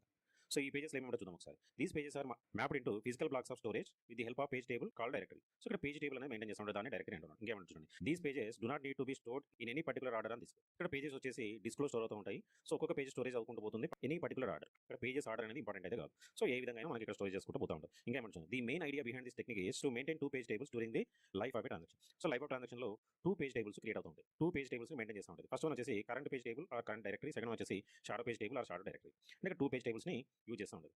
ఇంకా చూసినట్లయితే the entries in the current page table are current directory points to the most recent database pages on the disk. Current page table కానీ current directory కానీ ఎక్కడ point ఉంటుందంటే most recent database page on the disk. అంటే disk లో ఉండే most recently page ఏదైతే ఉంటుందో ఆ పేజ్ కి కనెక్ట్ అయి ఉంటుంది. Next, when the database transaction starts the current page table is copy into A shadow page table. ఏదైనా ఒక ట్రాన్సాక్షన్ స్టార్ట్ అవుతుందంటే ఆ కరెంట్ పేజ్ టేబుల్ లో ఉండే పేజ్ ఏదైతే ఉందో అది షాడో పేజ్ టేబుల్ లో కాపీ అవుతుంది. Okay, next, the shadow page table is then saved on the disk and the current page table is used by the transaction. So shadow page table లో ఏదైతే transaction సంబంధించిన information store అవుతుందో అది disc లో store అవుతుంది. Current page table ఏదైతే ఉంటుందో అది మాత్రమే ట్రాన్సాక్షన్ యూజ్ చేసుకుంటుంది. అంటే ఒక డేటాబేస్ లో ఏదైనా ట్రాన్సాక్షన్ జరగాలంటే ఆ ట్రాన్సాక్షన్ సంబంధించిన ఇన్ఫర్మేషన్ 2 టేబుల్స్ లో స్టోర్ అవుతుంది. కరెంట్ పేజ్ టేబుల్ లో shadow page table. So shadow page table ఏమో మనకు బ్యాకప్ కోసం పెట్టుకుంటుంది. కరెంట్ పేజ్ టేబుల్ ఏమో మాడిఫికేషన్ ఏదైనా ఆపరేషన్ చేయాలంటే కరెంట్ పేజ్ టేబుల్ యూజ్ చేసుకుంటుంది. సో ఆ విధంగా మనకి ఇక్కడ జరుగుతూ ఉంటుంది. సో దీనికి సంబంధించిన ఒక చిన్న పిక్ చూసినట్టే మీకు కూడా ఈజీగా అండర్స్టాండ్ అవుతుంది. ఇది డేటాబేస్ సంబంధించిన డిస్క్. ఇందులో పేజెస్ అన్ని స్టోర్ అయి ఉన్నాయి. ఒక ట్రాన్సాక్షన్ సంబంధించిన ఏదైనా ఆపరేషన్ చేయాలనుకోండి, ఫస్ట్ ఆ పేజ్ అనేది కరెంట్ పేజ్ టేబుల్ లో స్టోర్ అవుతుంది, షాడో పేజ్ టేబుల్ కూడా కాపీ అవుతుంది. సో షాడో పేజ్ టేబుల్ ఏమో బ్యాకప్ కోసం ఆ విధంగా పెట్టుకుంటుంది, కరెంట్ పేజ్ టేబుల్ లో మాత్రమే అప్డేట్ చేస్తూ ఉంటుంది. సో కంప్లీట్ గా అప్డేట్ అంతా అయిపోయిన తర్వాత ఆ ఫైల్ ని సపరేట్ కాపీ డిస్క్ లో స్టోర్ చేస్తూ ఉంటుంది. బట్ షాడో పేజ్ టేబుల్ లో మాత్రం ఓల్డ్ ఏదైతే ట్రాన్సాక్షన్ సంబంధించిన ఇన్ఫర్మేషన్ ఉందో ఆ ఇన్ఫర్మేషన్ ఆ విధంగా ఉంటుంది. ఎందుకంటే బ్యాకప్ కోసం ఏదైనా ట్రాన్సాక్షన్ ఫెయిల్ అయింది, for example current page table లో మాడిఫై చేయడానికి ట్రై చేస్తున్నాడు, ట్రాన్సాక్షన్ ఫెయిల్ అయింది. అప్పుడు ఏం చేస్తుంది, షాడో పేజ్ టేబుల్ లో ట్రాన్సాక్షన్ సంబంధించిన ఇన్ఫర్మేషన్ ఉంటుంది కాబట్టి దాన్ని బ్యాకప్ చేసుకోవచ్చు. కరెంట్ టేబుల్ ఇన్ఫర్మేషన్ సంబంధించిన ఏదైనా ఫెయిల్స్ వచ్చినప్పుడు దాన్ని అండూ చేయడానికి షాడో పేజ్ టేబుల్ ఉన్న ఇన్ఫర్మేషన్ బ్యాకప్ ఉంటుంది. ఈ విధంగా మనకు షాడో పేజింగ్ రికవరీ టెక్నిక్ అనేది యూజ్ అవుతూ ఉంటుంది. ఒకసారి ఇక్కడ చూసినట్లయితే during transaction execution the shadow directory is never modified. ఏదైతే ట్రాన్సాక్షన్ మాడిఫై చేస్తూ ఉంటుందో అప్పుడు ఈ షాడో పేజ్ లో ఉండే ఇన్ఫర్మేషన్ అనేది రికవరీ ఏ విధంగా అవుతుందో ఒకసారి చూద్దాం. The checkpoint is type of mechanism where all the previous logs are removed from the system and permanently stored on the storage disk. ఇంకేమంటారు చూడండి, the checkpoint is like a bookmark. While the execution of the transaction, such checkpoints are marked and the transaction is executed when using the steps of the transaction, the log file will be created. When it reaches the checkpoint, then the transaction will be updated on the database. Until that point, the entire log file will be removed from the file. Then the log file is updated with the new step of transaction till next checkpoint and so on. The checkpoint is used to declare a point before which the DBMS was in the consistent stage and all transactions were committed. ఒకసారి మీకు example చూసినట్లయితే మీకు ఈజీగా understand అవుతుంది. Okay, ఒకసారి ఇక్కడ చూసినట్లయితే T1, T2, T3, T4 ఈ ట్రాన్సాక్షన్ ఇక్కడ ఒక చెక్ పాయింట్ ఇక్కడ ఫెయిల్ వచ్చింది. T1 ట్రాన్సాక్షన్ స్టార్ట్ అయిన తర్వాత చెక్ పాయింట్ పెట్టిన అంటే ఇక్కడికైతే కమిట్ అవుతా ఉంది. ఎందుకంటే ఇక్కడ చెక్ పాయింట్ పెట్టినమాట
ట్రాన్సాక్షన్ సంబంధించిన ఇన్ఫర్మేషన్ అంతా లాగ్లో స్టోర్ అయి ఉంటుంది సపరేట్ లొకేషన్లో.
हेलो दोस्तों, गेट्स मैशेज में आपका स्वागत है।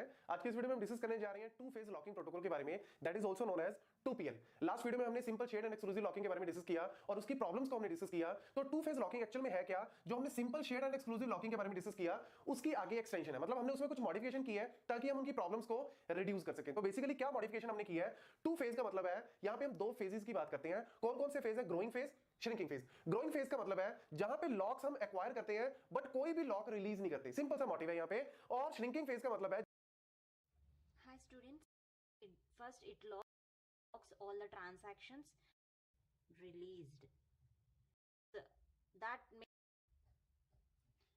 transaction, brief idea about this.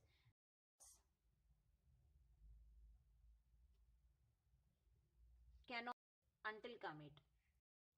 Hi students, welcome back. Coming to our next topic, that is two-phase locking, 2PL. So this is one of the concurrence control technique. So the two-phase locking is one of the concurrency control technique. So let us see what is this two-phase locking. Actually, this two-phase locking requires both locks, both locks and unlocks being done in two phases. So that's what we call it as 2PL.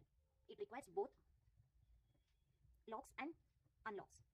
Okay, being done in two phases. So first what it does, first it locks all the transactions. After the completion of the operation, it releases all the locks, that is unlocks. So it does two operations in two phases. So locks and unlocks. That's why we call it as a 2PL. Okay. So actually there's the two phases, locks and unlocks will be, the 2PL is divided into two phases. One is growing phase and another is shrinking phase. So the two-phase locking will be divided into two phases. One is growing phase and one is shrinking phase. Growing phase locks are obtained but not released. So the main thing here is locks are obtained. Shrinking phase. So the two-phase locking will be divided into two phases. One is growing phase and one is shrinking phase. Growing phase locks are obtained but not released. So the main thing here is lock. Growing phase locks are obtained but not released. So the main thing here is not released. So the main thing here is locks are obtained but not released. Okay, whereas in shrinking phase locks are released but no new locks are required. Okay, so these are the two phases, the shrinking phase and the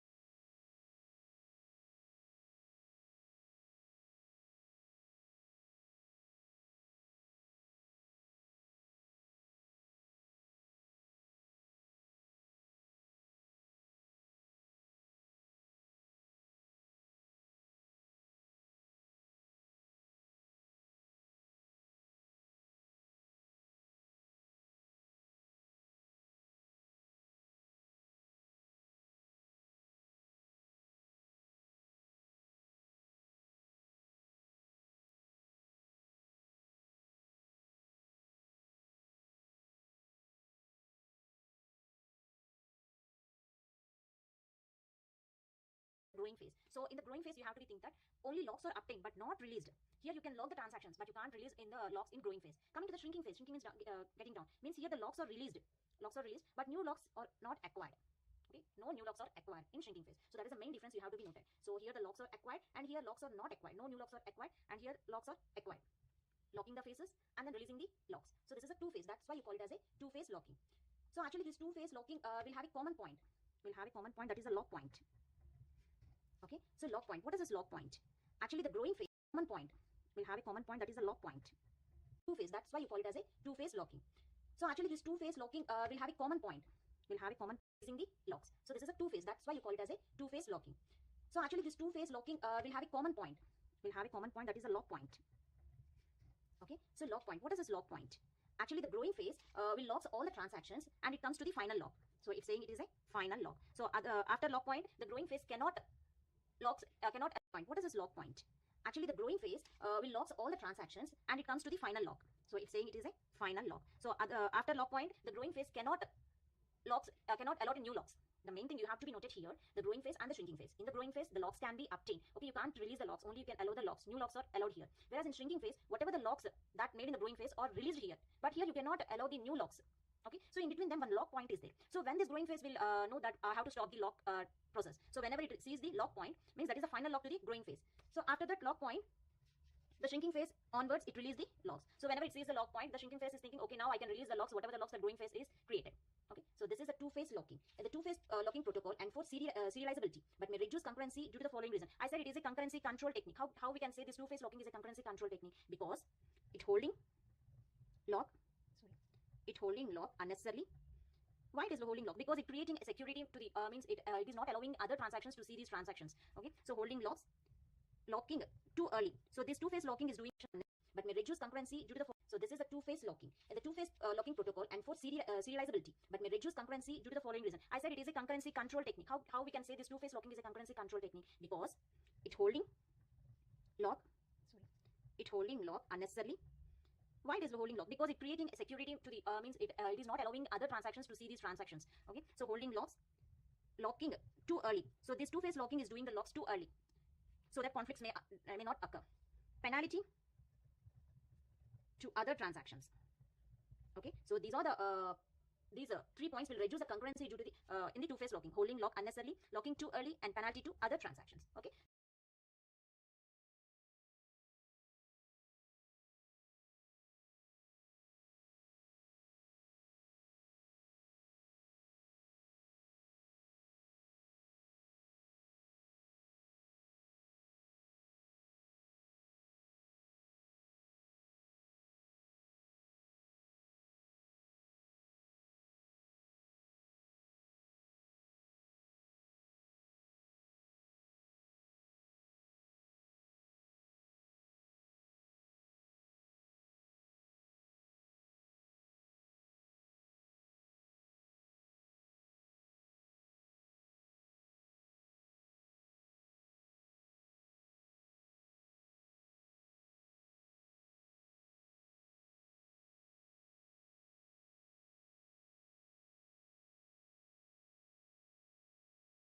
So let us see the graph, how this growing and the shrinking phase is. Okay, so let us see here the graph.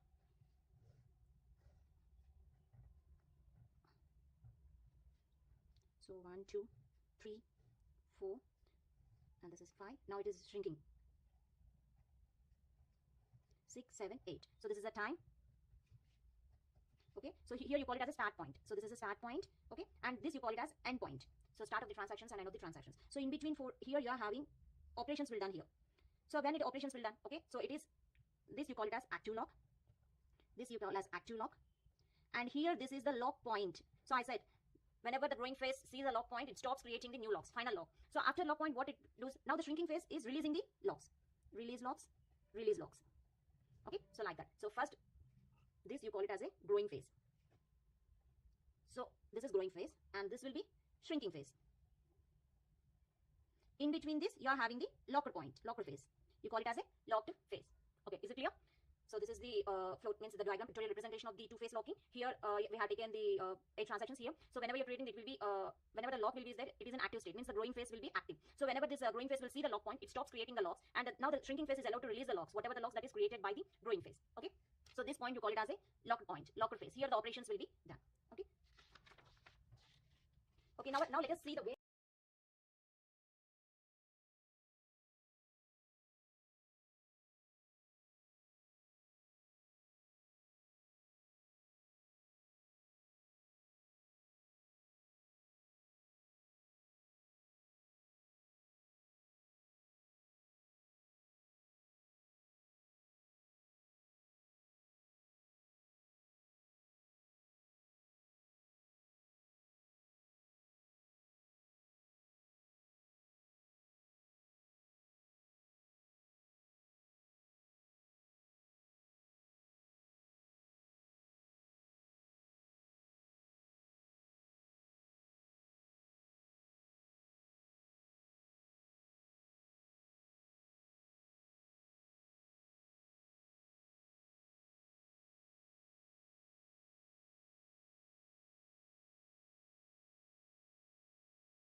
variations of, so before going for the variations of the two-phase locking, let us take one example how the two-phase locking will work. So here the two-phase locking, let us take two transactions, T1 and T2.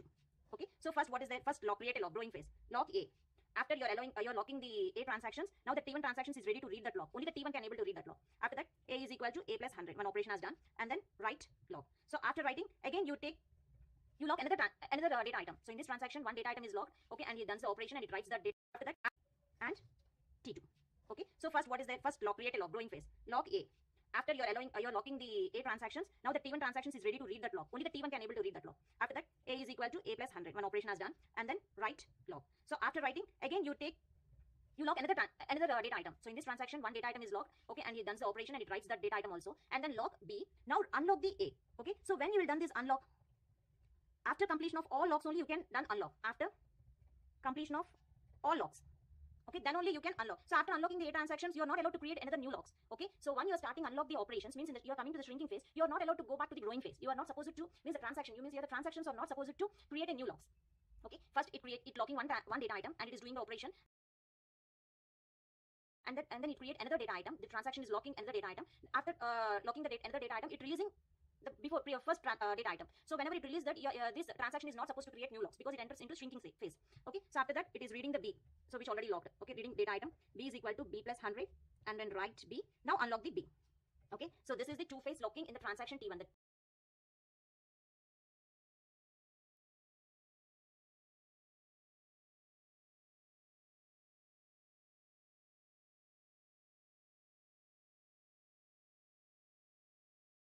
Transaction T1, what it does, first it locks the transaction. After that it releases the lock. Okay, so here also it locks the transaction and it releases the lock. Okay, so here the L1 is doing the operation, means the lock on the particular data item, it reading the data item and then writing the data item. Here also L1 locking the data item, reading the data item and writing the data item. Okay, now coming to the T2 transaction. So here is a L2A. So after that it R2A reading the data item. A is equal to 2 star 8 is doing another operation and write the A value. So here what you have to create a lock before unlocking the data item. The transaction is going to create another lock on another data item because one operation is over. So it's supposed to lock another data item before releasing that lock. L2B. Now unlock this data item. R2B. B is equal to 2 star B. Now write the data item B2. Unlock this data item. Okay. So this is the here first unlocking. Sorry, this unlocking, locking and unlocking the transaction data item. And here this is locking and unlocking the data item. So it is reading the locking the data item, reading the data item and writing the data item. Locking the data item, reading the data item and writing the data item. Okay, here all lock operations precedes all unlock operations. You can see the difference here. All lock operations precedes all unlock operations. Okay, so that you have to be noted. All lock operations precedes all unlock operations. So before unlock only all lock operations are there. So this is lock and this is lock. After the lock only you are releasing the locks. Okay, so this is the two-phase locking protocol. So the variations in two-phase locking protocol, just I'm giving the brief idea about this. The variations of two-phase locking protocol. So the variations here are, first is the conservative, you call it as a static two-phase locking, strict two-phase locking, and rigorous two-phase locking. So these are the variations in two-phase locking protocol. In conservative static two-phase locking, here acquires all locks before it starts. So before it starts, it acquires all lock and releases all locks after committing. After commit only, it release the locks. After commit only, it release the locks. So here it avoids cascading rollbacks and it is also the deadlock free. Now coming to the strict two-phase locking. In the strict two-phase locking, exclusive locks cannot be released until commit. Okay, until commit. Here exclusive locks cannot be released. So that you have to be noted here in the strict two-phase locking. Until commit, here exclusive locks cannot be released. So it also helps in cascadeless schedule and here deadlock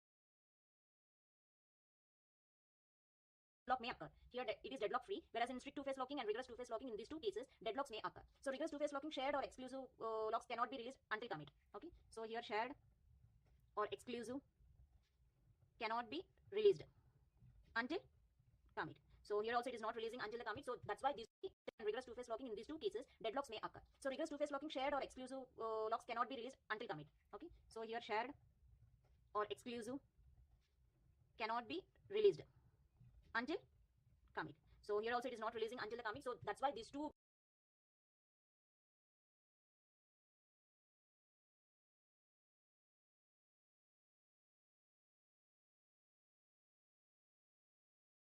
cases, in strict two-phase locking and rigorous two-phase locking, deadlock may occur. And here the conservative two-phase locking is a deadlock free. Okay, thank you. This is about the two-phase locking protocol.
Hi students, coming to our next topic, that is concurrency control.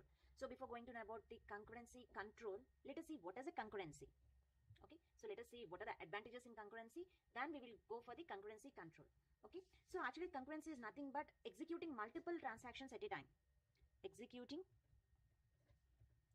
multiple transactions at a time. So executing multiple transactions at a time, you call it as a concurrency. So why we require concurrency?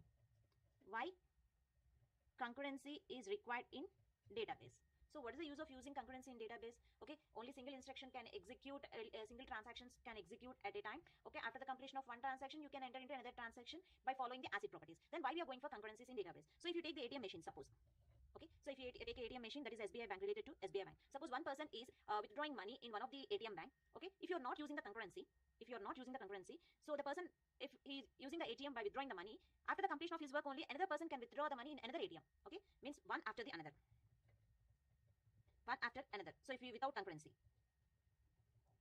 Okay, so then wastage of time is more, because so many people are accessing the ATMs of the same bank at the same time in different places. If they wait that much of time, it is wastage of time will be more. So for that reasons, we are going for the concurrency. Okay, you can take another examples for railway reservations. Okay, in the railway reservations also, if you are accessing the Tatkal tickets, okay, if you are accessing the Tatkal tickets at that particular time, so many people are accessing at a time. Okay, so many people are accessing the Tatkal at same time. Okay, so in that case also the concurrency is important, because it is executing multiple transactions. So different people are executing at the same time, accessing the same portal at the same time. Okay, so here one thing is, whatever the transaction is doing by single person, they thought that those transactions will be in isolation. Okay, means whatever the transaction he is doing, the person that thinks I'm the only person who accessing this railway reservation, because he is having that much of features, like he can access, he can book the ticket. Okay, so this is why we are using the concurrency in database. What are the advantages of using these concurrencies in database? Advantages. Okay, so the advantage is the waiting time will be decreased. Response time will decrease. Resource utilization, so many people can utilize the same resource, so resource utilization may increase. Efficiency will be increased, the system performance and efficiency will increase. So these are the advantages of using concurrency. So even though these many of advantages will be there, why we are controlling the concurrency? Okay, so what is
problem that is raising in using the concurrency control. So here you have to be note that simultaneously, the simultaneous execution of transactions over a shared database can create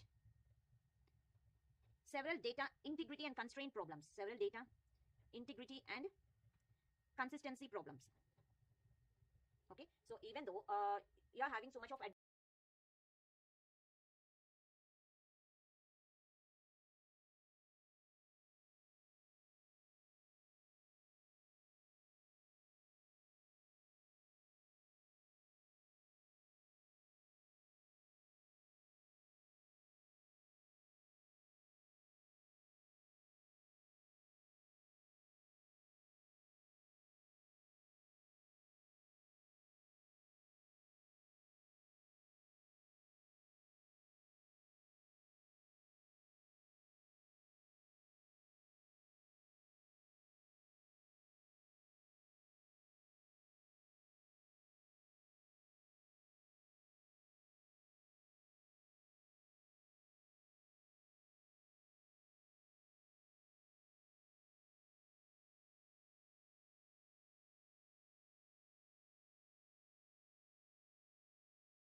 by using the concurrency, the simultaneous execution of transactions over a shared database. A single database is there. Suppose the database is SBI database. Simultaneous execution, so many people are withdrawing the money at the same time in the shared database, can create several data integrity and consistency problems will be there. So what are those problems? Even though it is executing fasting, the response time is decreased, resource utilization is more, even though those many of advantages, here some integrity and consistency problems will be there by using the concurrency. So the main problems of using this are,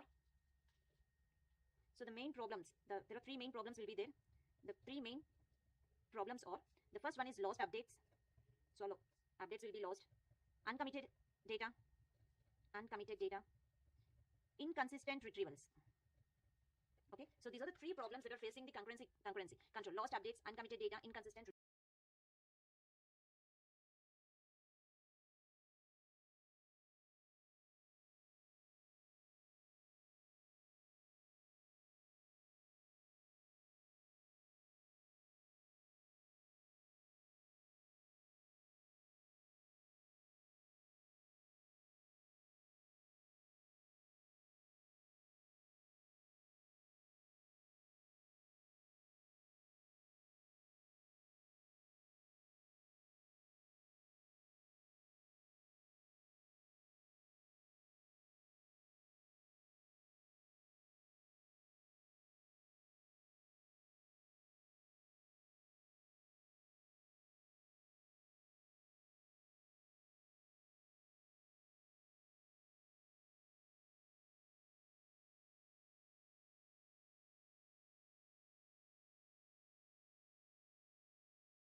So let us see the conflicts that are alleged in the serializability of a transaction. Conflicts. So the conflicts are the write read, read write conflicts, serializability of transaction. So let us see what are the conflicts that are occurred in the serializability of a transaction. So first, what is the serializability? So serializability of schedule is nothing but a schedule that is equivalent to some serial execution of transactions. You call it as a serializability. Serial executions. So that is serial execution of transactions. So that you call it as serializability. So let us take first conflict in concurrency control. So the first conflict is reading uncommitted data. The T2 transaction is reading A instead of 5, it is even transaction B, and it is about, this is a reading. Now the A is 15. Okay, wait. Let us see first. T1, T2. Read A. A value is 10. Okay, again it reads the value in T2 transaction that A value is 10. Okay, so after that it writes A value. Okay, A value, it is write the value of A. So and then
update.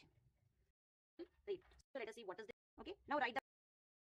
Okay, so where you're writing the a value, means it's committed. Read a, not committed, it is written. Read a, write a, and these values will be stored in local buffer. Now coming to the transaction T2, what it does, it read a. So whenever the T2 transaction is reading a, instead of 5, it reads the 6 value.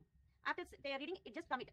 Okay, and again the T1 is still incomplete. It reads the b value and it writes the b value, and suppose it is abort. Okay, let us take. So this is the example T1, T2, or the two transactions. Okay, so first it reads the a value, that is a 5 value, and it is incremented by 1, and it writes the value. Now the value a is 6. So after completing the T1 transaction, so before completing the T1 transaction, T2 is reading again the a value. So now it is reading 6 instead of 5. Okay, and it commits the program. So this you call it as a dirty read. Why you call it as a dirty read? Because without committing the reading, it is reading the uncommitted data. In T1 you are not still committing local memory. Okay, now the value here is a 6. So this is a problem. You call it as a dirty read, reading uncommitted data. It is here. It is uncommitted data. The problem here is T2 read a value which is basically all that were there in the previous will be say, that is now the a is 5. Okay, so now here see the T1 transaction a is 5, and here the T2 transaction a is 6. So this is a conflict, write read conflicts. So this is a read is 5, and here the T2 transaction a is 6. So this is a conflict, write read conflict. The value already here is also updated. So read, write the so repeatable read means read write two transactions T1 and T2 a plus 5. So and write the it is updated. So now the a is, so just read the value of a, that is a 10.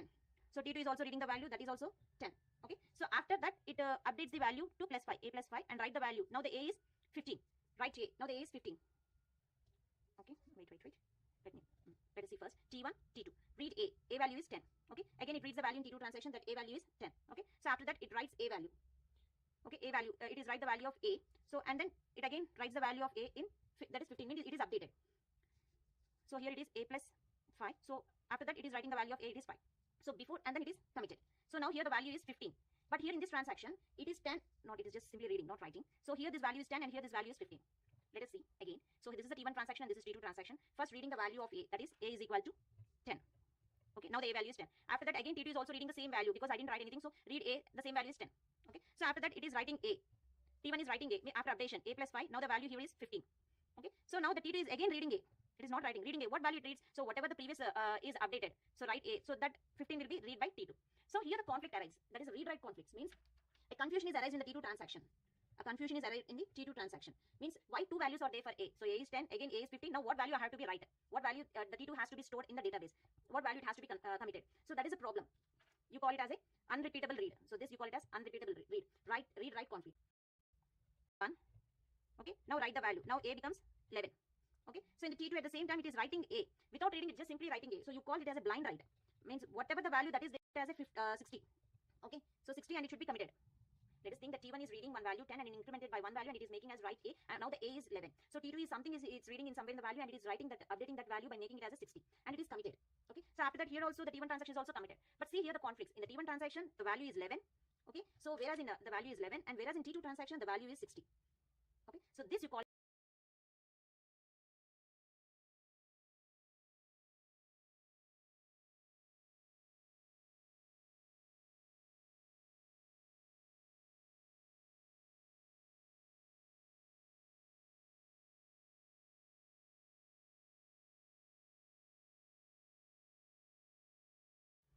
hi students.